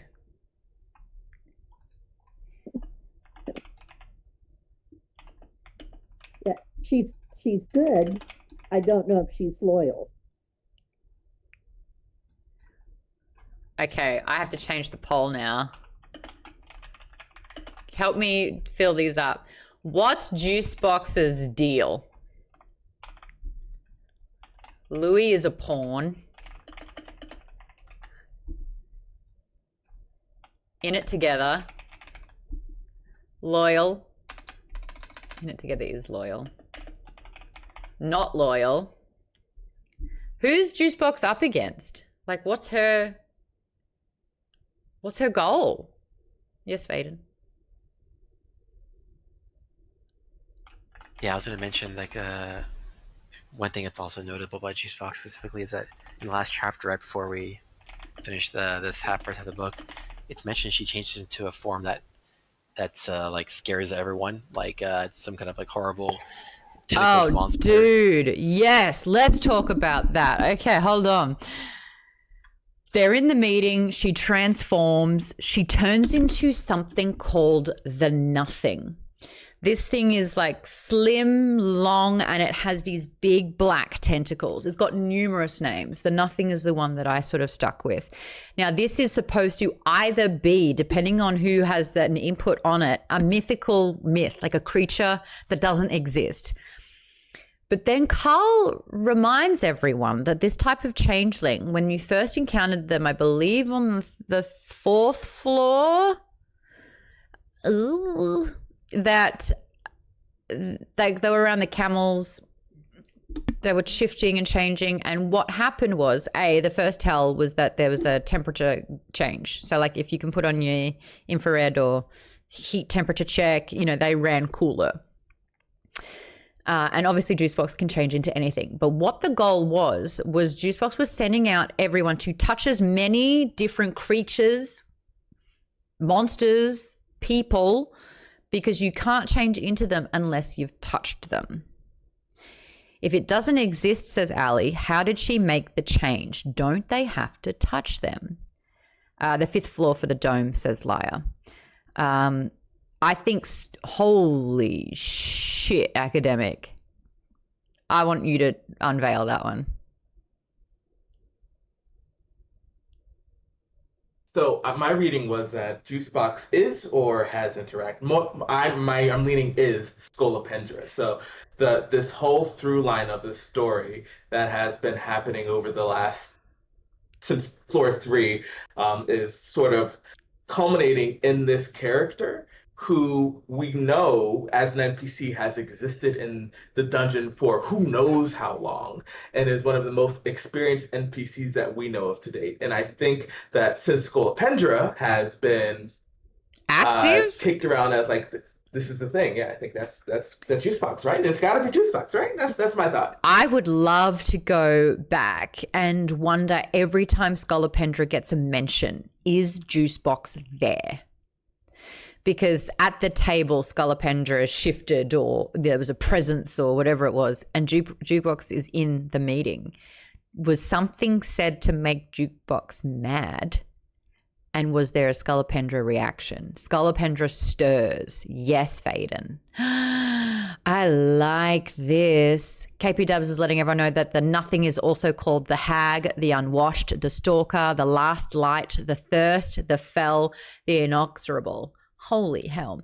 So this thing is like so dark and spooky and Baba Yaga-esque that no one even, some people don't even believe that it's real. Why did Architect Houston look excited? What the fuck is his deal? Said to Carl, if you ever mention my mother again, I'll basically, torture you into existence. Who is Architect Houston and what's their deal? Too many cooks at this stage in the kitchen for me. Who is Architect Houston?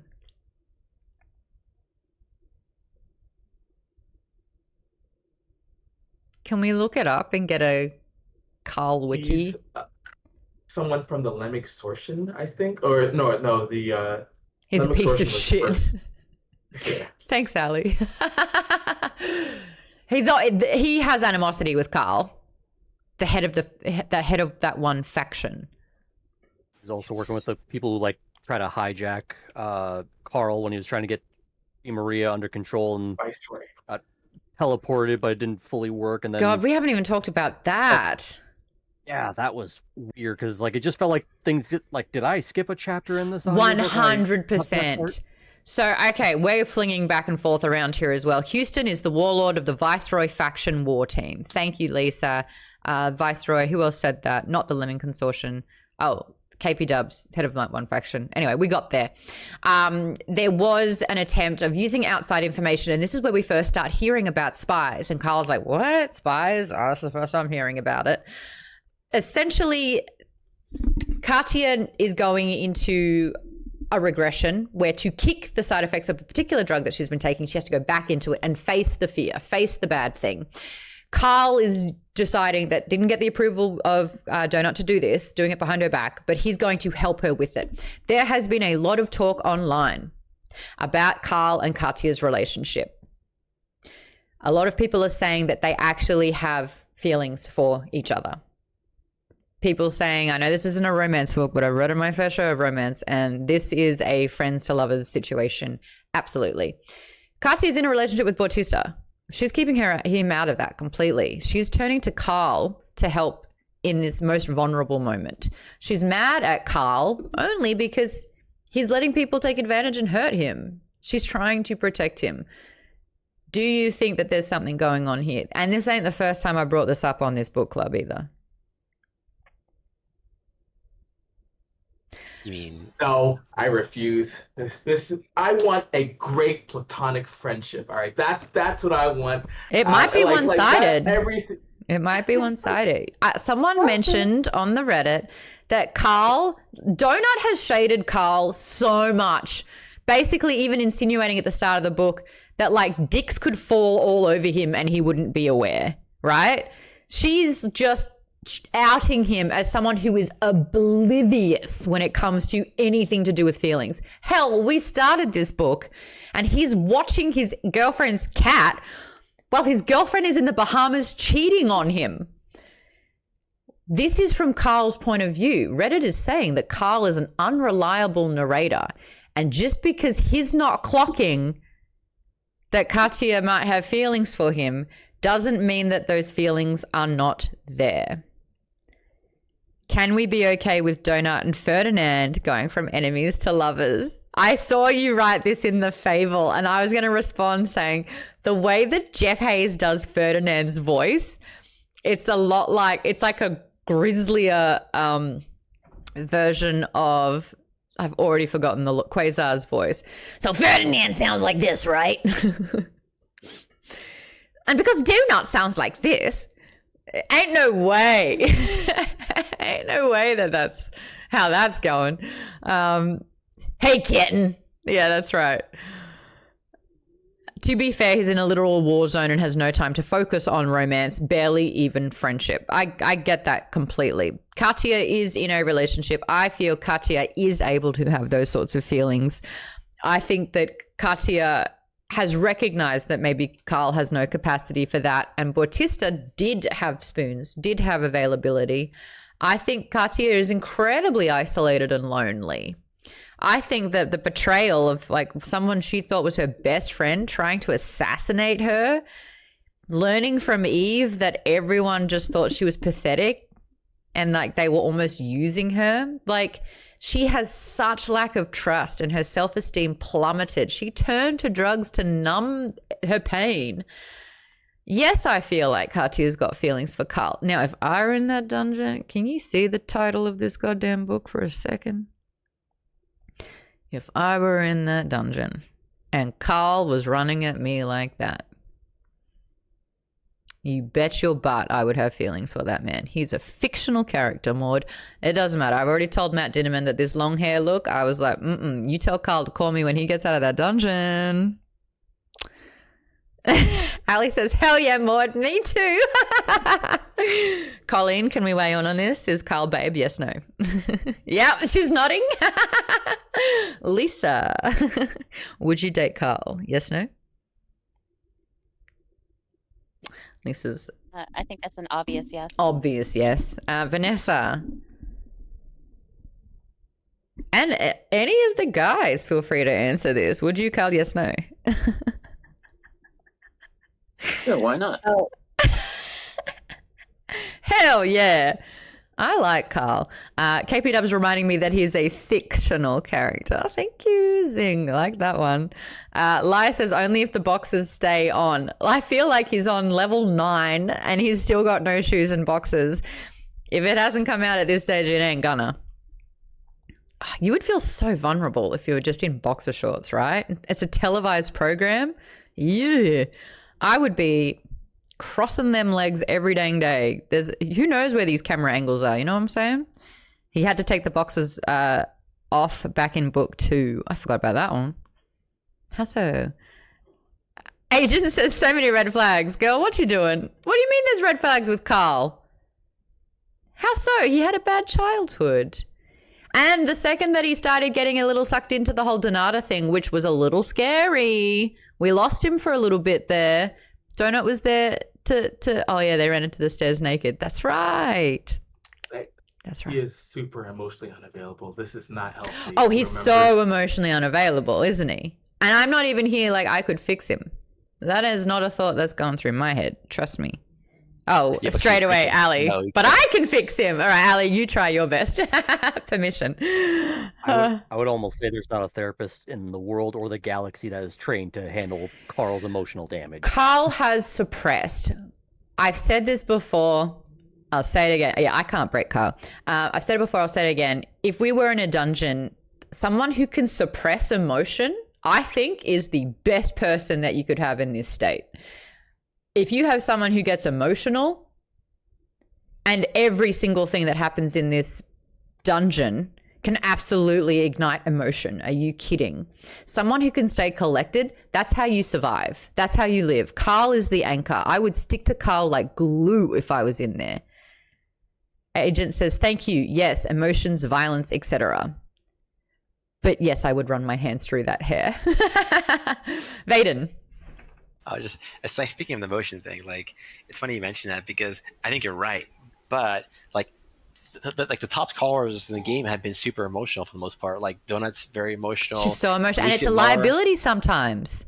Yeah, Lucia Mara goes literally Insane. insane But like, and has why do no you think she's personality. at the bar suppressing it with booze? Yeah. And Prepotente, you've seen how moody he is. Like He like, insults everyone. I probably would do that if I were in the dungeon. He just insulted everyone. Yeah. Well, if they were being idiots, absolutely. I'd be like, pull your head in, mate. Vakata says Carl is super emotional. He just only has anger as an emotion. I don't think the Ring of Divine Suffering is helping. I do know 100% that Donut has Carl on check. Carl's rage, and Carl is someone who would rather feel rage than any other emotion. Rage is the easiest thing for him to process and to handle, and it's the most helpful emotion in the dungeon. Absolutely. Maude, you don't need to be in the dungeon to insult everyone, says Catch. You're goddamn right. God damn it, Donut. Ali says, Maude, do you think the AI chose Carl for that reason? He was the only one who could handle it. Carl's mantra being "you will not break me" screams volumes throughout this entire book.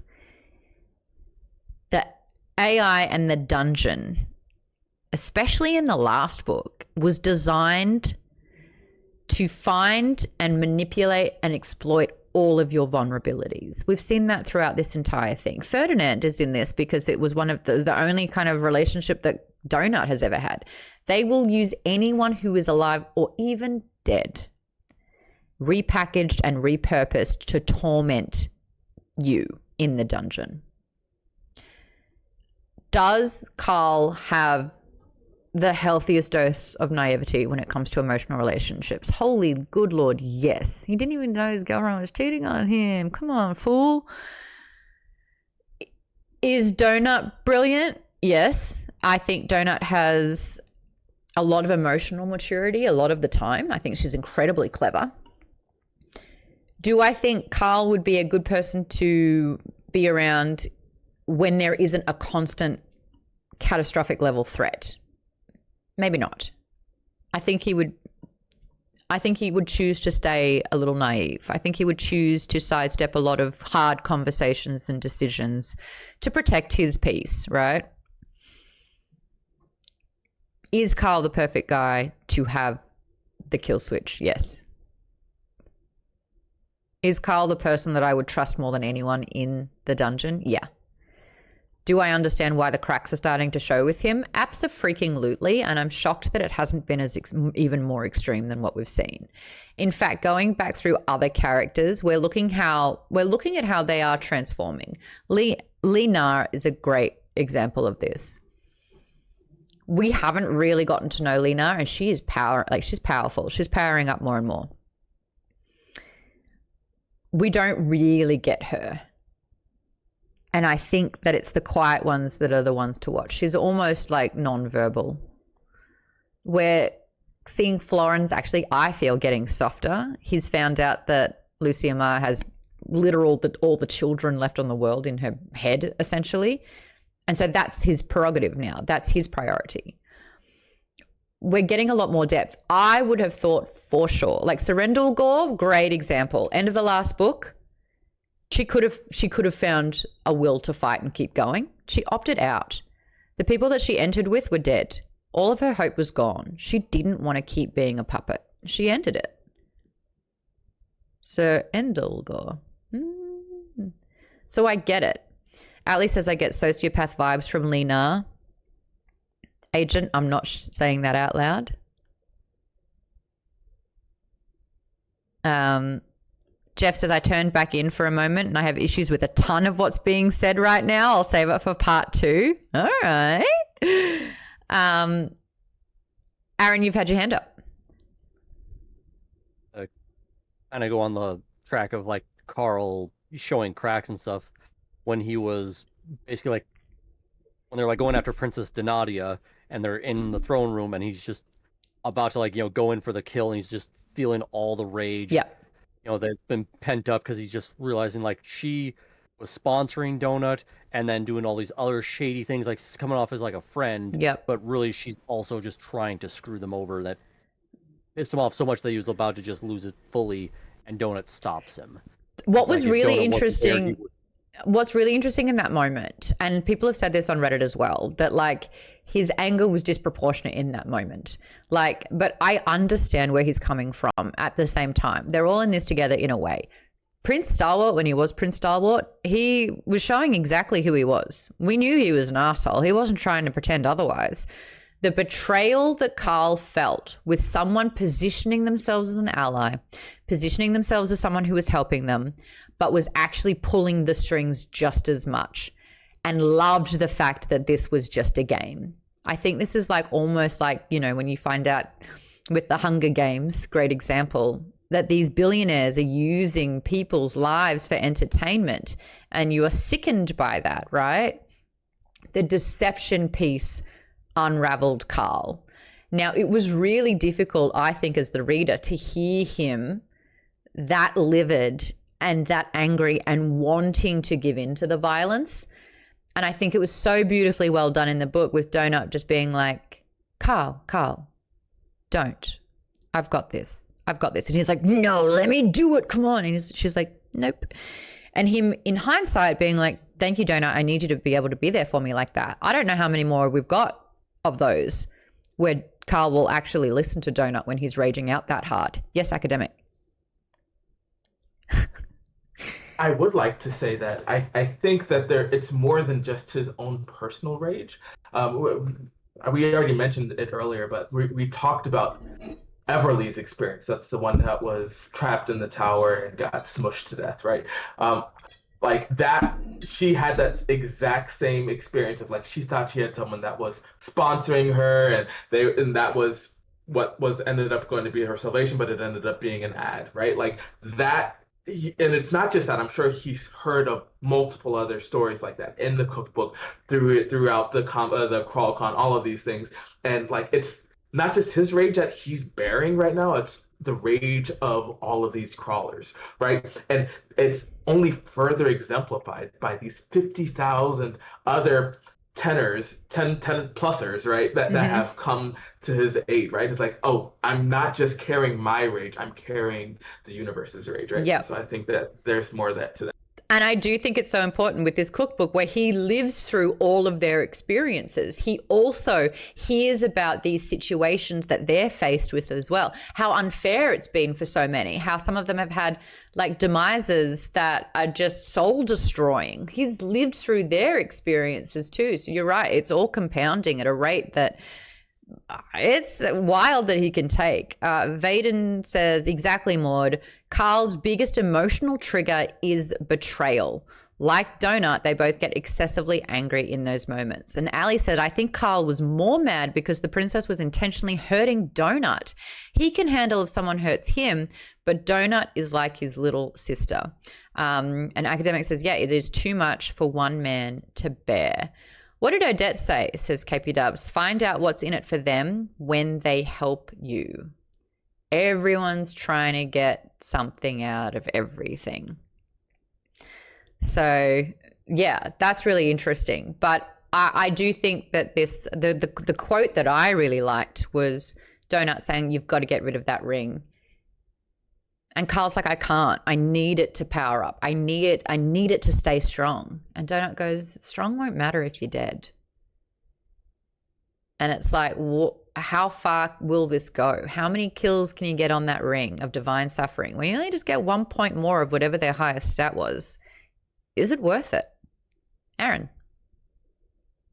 And remember, he got another ring of divine suffering from Rust. King Rust's body, along with like some necklace was also really powerful, but he's pretty much been told flat out, don't, it's not worth it. The consequences are far outweighing the gain. And he's like, he already thought about like wanting to wear another ring, but he knows that there's a limit, so he can't do it. Oh, KP Dub says the ring has leveled up. He's now getting 5 stat points per kill, because it starts at +1, then it goes up to +3. Now it's +5. Oh gosh, yeah.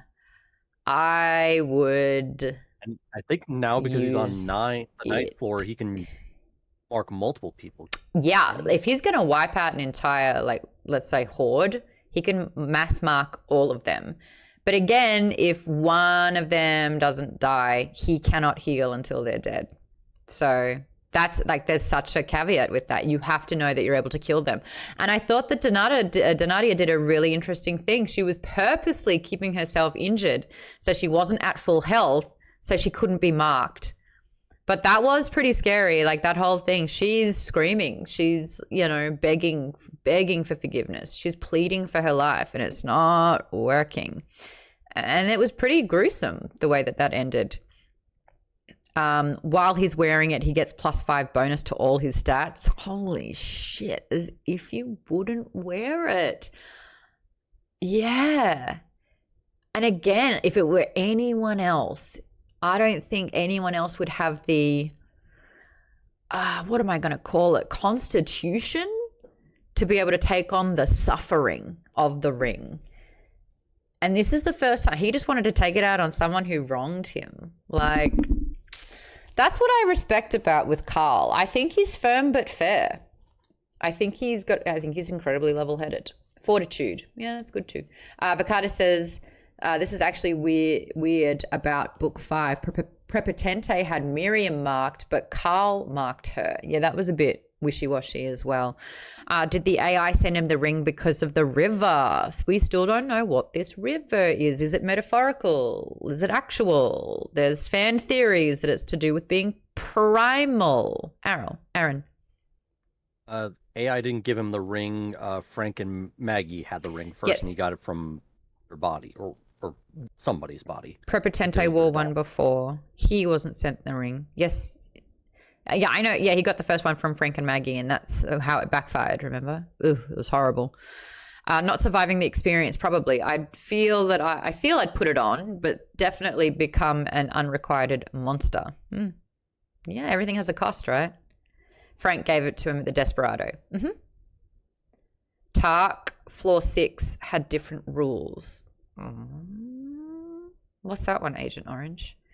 Let's try and get through all the other things that are in here, because I feel like there's a lot happening. Oh, we meet Venata, the Naga princess.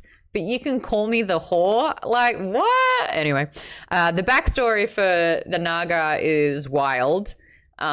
She essentially has to birth a female to basically, you know, take over as heir. And if what is it? And if it's the opposite, she'll give birth to 100 of them, and then they all wait and they all try to kill her. It feels like a pretty volatile, but that's their culture. That's what they have. It's just a lot. Yeah, she has to birth like 99 of one gender or 199 of the other. I forget all the details. 99 males equals death. Yeah, because then all 99 males fight to kill her or something ridiculous like that. We're trying to figure out where she is, because the whole thing about the Naga is that they're not like an army. They're assassins. So they're sneaky. Tendentiousness says, reptiles are weird. As an Australian, yeah. I get it. I'll definitely try to kill you. What's interesting is in the war room meeting, Venata having this absolute chokehold on Carl. Carl's like, holy hell, I haven't felt that since Signet. And that was a charisma buff, right? And he's just like staring into her red eyes. So something's going on here. She obviously has a lot of intel. She knows about Cascadia's family. She's like on the in, tries to strike a deal. What is it that Venata says to Carl? Like, how will you choose? We can offer you a solution. Basically, we can protect you and Donut and Katia. We can make you citizens of our nation. You don't have to end us. And Carl's basically like, cool, fuck you, you're dead. So that's also like another thing that's happening within the faction wars as well. This is the Crown of the Sepsis Whore. And that is that Donut and her party have to eliminate every single Naga on the 9th floor. And Katia has also worn this crown thanks to Eve, Sneaky Snake. So Katia also has to eliminate every single one of them, and both can't live. So they're figuring out contingency plans where Katia, through another god, through Odette's nemesis, is kind of helping her eat the forbidden flower, whatever, to try and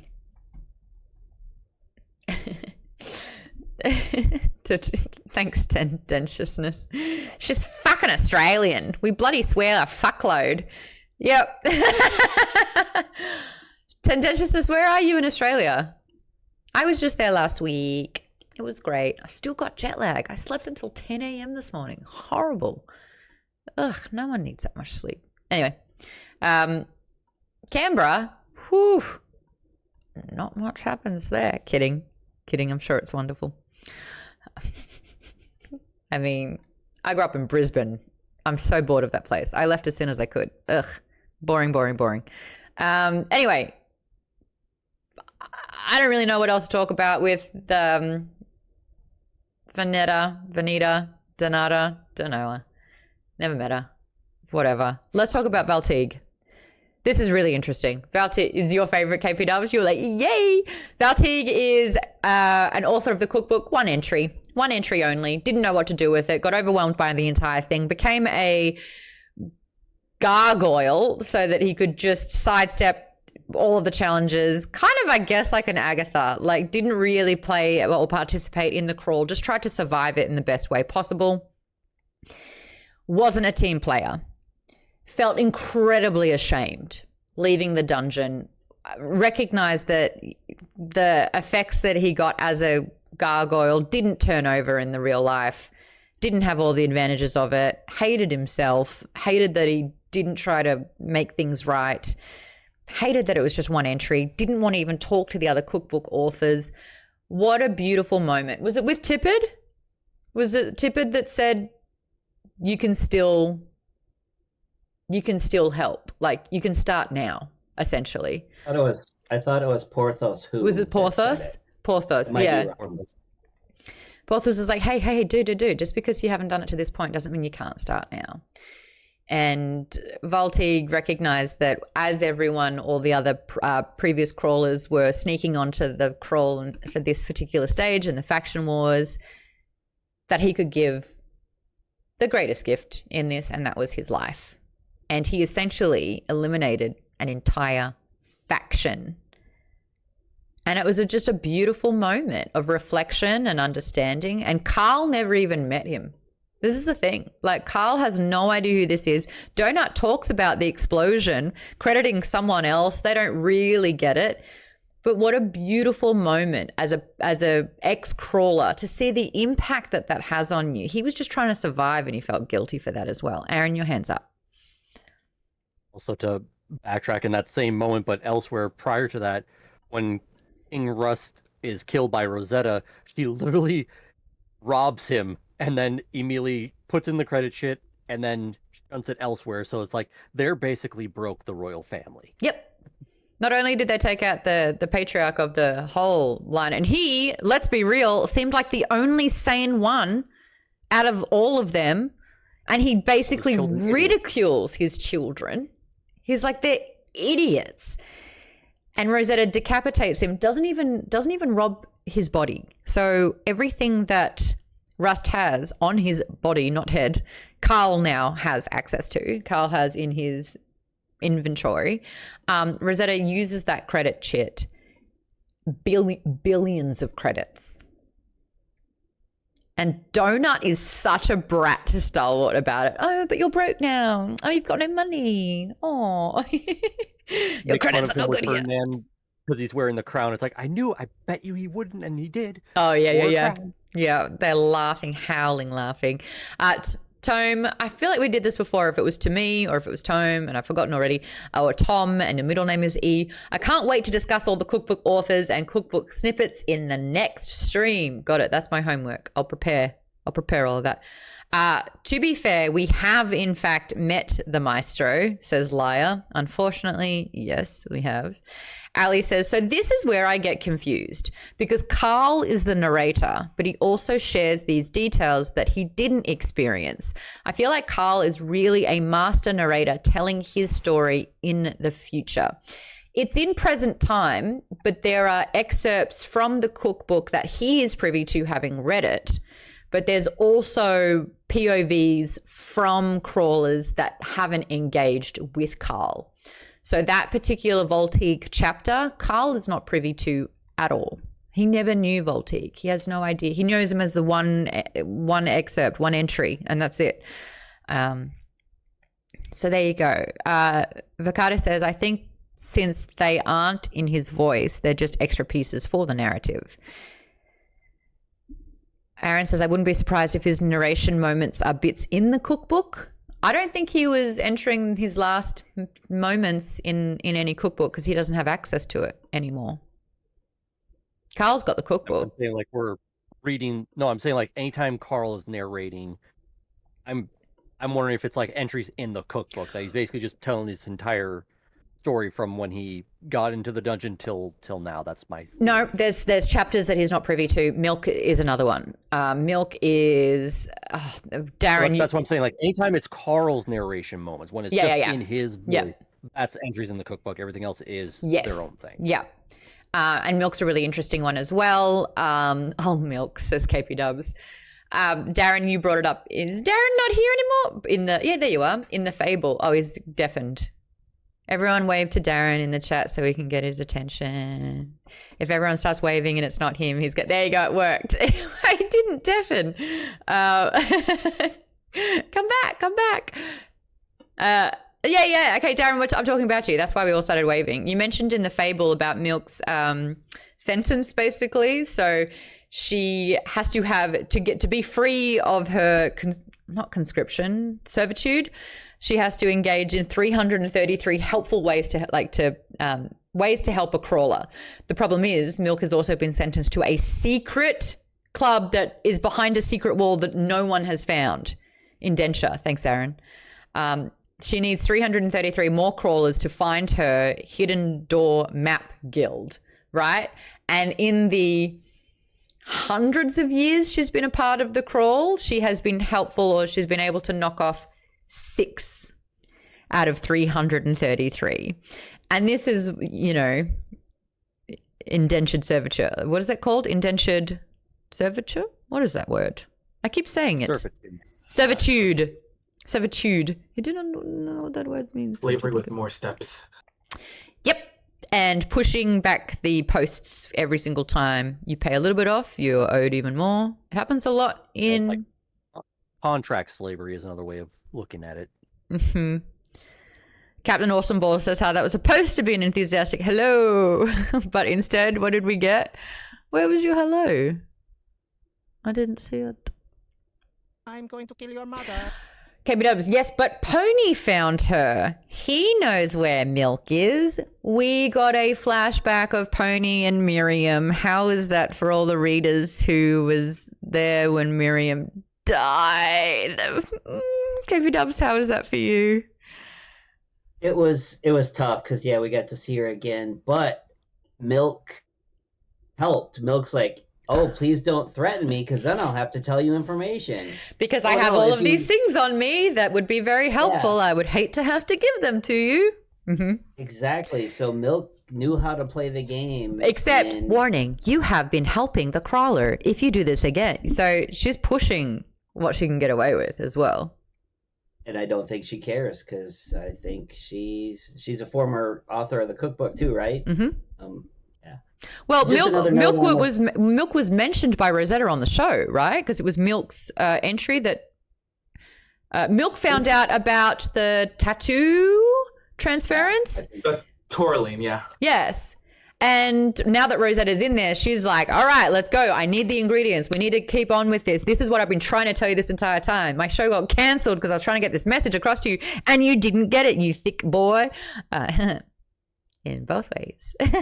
be fair though, she's like doing it in code that he doesn't understand because it's like he's still trying to process everything. That's 100%, right? But they have to be so subtle. And this is the thing, what I think is really funny. Carl's subtleness with the cookbook is like Porthos going, or was it Porthos or Tippett being like, he's screaming. It is so obvious that he's got the cookbook this time around. Laia says, Milk may be a slave now, but she's also an author. Yes. I just wanted to say that my impression of Tippett was that other cookbook authors see Carl obviously being a cookbook But no one author. else knows about the cookbook. Yeah. I don't necessarily think other people know. But I also want to just kind of circle back to some things we said before.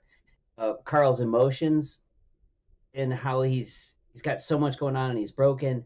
But he not broken. They will not break him. He has a connection to these cookbook authors. Yes. That goes beyond any other connections he has. And I think that's why when he sees Tippett, he sees the name above his head. When he sees Rosetta and he sees the name above her head and he's like, and he asks, he's like, are there more of you? And they're like, only a few. Oh, if a few is only 50,000. Yeah. Yeah. Yeah. But Carl and We Tippett, knew. and they hugged for like 5 minutes and everybody in the room was like, what the hell is happening? Donut's jealous. Donut's like, what is going on? Why is behaving like this? And we all know. And like, so that's why I think Carl's he felt so choking emotional because up. They understand him in a way that no one else ever could. He's a secret support. He has a secret support network. So like, he has been given a leg up in this competition because of this book, because of these entries. Like, imagine if you were in high school and every single time you were sitting down for a test, like a little secret society in a group chat messaged you the answers, you know? Like, how grateful would you be for all of that? Now imagine if your life was dependent on it, right? Like, there is a kinship there and it's his secret. It's like been weighing on him. And now that he knows that he has not only access, but they're real and they're there and they have information and they're willing to help him. And we all know that the whole message of the cookbook is to bring down the dungeon. Like, they're all on the same objective with all of that. Vicada has said a bunch, actually. The fact that it seems like others aren't watching for the cookbook seems odd because we see some evidence early on of authors getting pinched for being too obvious. He's been calling them his brothers and sisters, and I think that he means it. I don't think he's grateful. I think he feels kinship with their anger. Agent Orange says, I feel like his definition of broken and the psychological definition of broken are two different things. I agree with that. Laia says, yeah, no one else could know. The cookbook is tightly held secret between the authors and the AI. The AI liking and respecting loophole exploitation is very interesting. I think if he's entertained by it, he allows it. The AI. You know what I mean.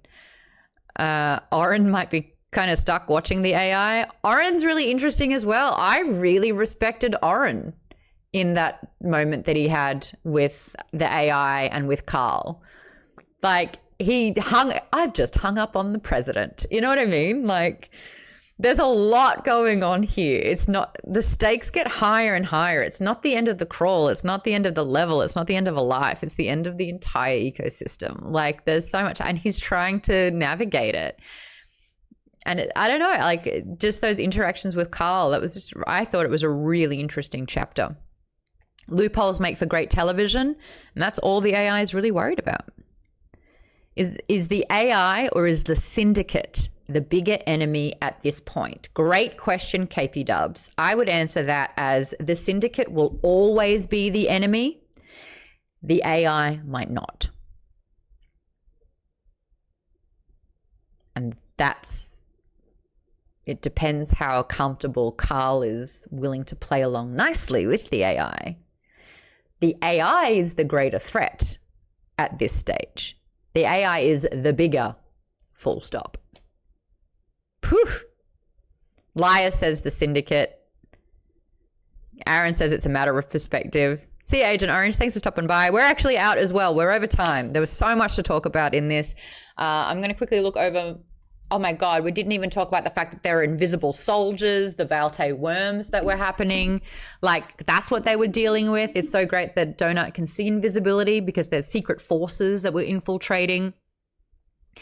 Carl working out. Why is this person, they have an X and they're alive? What is happening?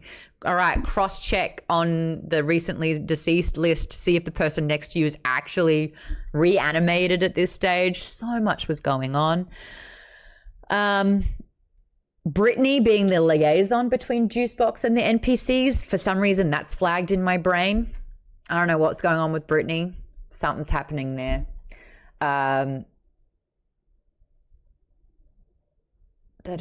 We talked about that. The whole planet system feeling the threat of Princess Formidable. Valtig's story, that was always great. There was a question I think KB posted about how we thought about the characters evolving from earlier books. How do we feel the characters, the plot, and the writing has evolved from book 1 to book 7? Yeah, because for me, it's like book 1 was more like comedy, is just fun and games, but now we are deep into character psyche, deep into galactic plot lines, stuff like that. So yeah, my answer to that would just be it's dense, the density of it all.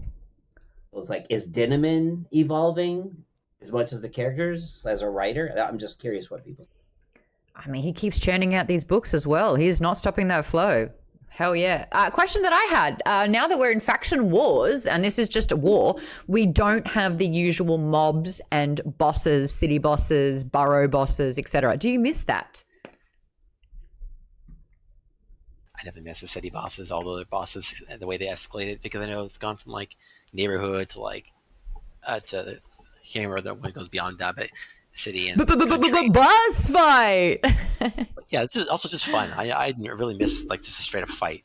Like, we didn't really have an actual. We had this World War stuff going on, and the war is a different kind of fight, right? But it's not personal. It's like it's more strategy and tactics, and it's a little big picture, too much big picture stuff. KP Dub says they get better with every book. K Frito says, I like the change. Yeah, I think that's what the really hard thing with these series are, is that you have to switch it up and you have to one-up yourself every single time. Colleen says it's much darker now. It absolutely is. Like, you are feeling the pressure and the sacrifice and the loss and what's at stake here. Yeah. We've connected with these characters over the last 7 books as well now. Tosapost says Faction Wars is a nice break from the level grinding. But like, leveling up is still so crucial in this part. Like, it always is going to be crucial as well. Aaron said, Carl realizing at the end of chapter 44 that the Naga soldiers are all dead except the whore Queen Naga. It's interesting learning that and then seeing Vanetta in that particular state. She seems so in control, so powerful, so in the know. But now in hindsight, it's like she's only got one more card to play, because she's really like, she's out, like she's screwed. But that's also nice. I like, as the reader, I didn't really click to me the first time until like the following chapters, when you kind of like understand that a little bit more. But like, for me, reading this book, this is one of the first times I have felt a little overwhelmed. I feel like I've got 12 tabs open, and I've constantly feel the pressure of those tabs screaming information at me. And I have to figure out which tab am I prioritizing, who's talking, where's the music coming from, all that kind of stuff. In a life or death situation, being responsible for so many people and yourself as well. He has 12 tabs on his eyeballs at all times. At all given time. That's it, you know. And the fact that he's now prioritizing things over others. He's not prioritizing a chat. He's not prioritizing his notifications, you know, like these. Information is so crucial, and to be able to exchange it like that. And like, when he came back, when he comes in and out of these meetings, he's like, hey, what did I miss? Like, hey, what's going on? Like, I can't keep up with everything that's been happening throughout all of this. Vaden is asking, do the physical books have appendices, character lists, and other references? I have a physical copy oh, fuck off. Are you kidding? What have I been saying? Come on, focus. Nope. There's nothing in the back. It says in this, and just like that. I am telling you right now. And just like that is one of the more over used phrases that I'm hearing in pop culture, in writing, in this book. I am hearing and just like that over and now that I've put your attention onto it, it's happened 3 times in the first half of this book. Did you know that? Just like that and just like that. 3 times in the first half of this book. And Steph says, and just like that, I'm here. I know, I've ruined this for Steph. Now that I've said this, I planted the seed for when we covered Bury Our Bones in the Midnight Soil. Steph was reading Inevitable Ruin, took a screenshot of the page, highlighted it, and it said, just like that. So now we're all in the just like that headspace. I've ruined it all for you. Toast Poster says, She Maria is never mentioned when Carl is in a 0 zone. I wonder if this means anything. Ooh, I like all the theories. All right, your homework is finish the book. We're 44 chapters in, and let me tell you, we had to read that in 1 week. That was chonk. That was a big book. We're getting through it. We're finishing the book.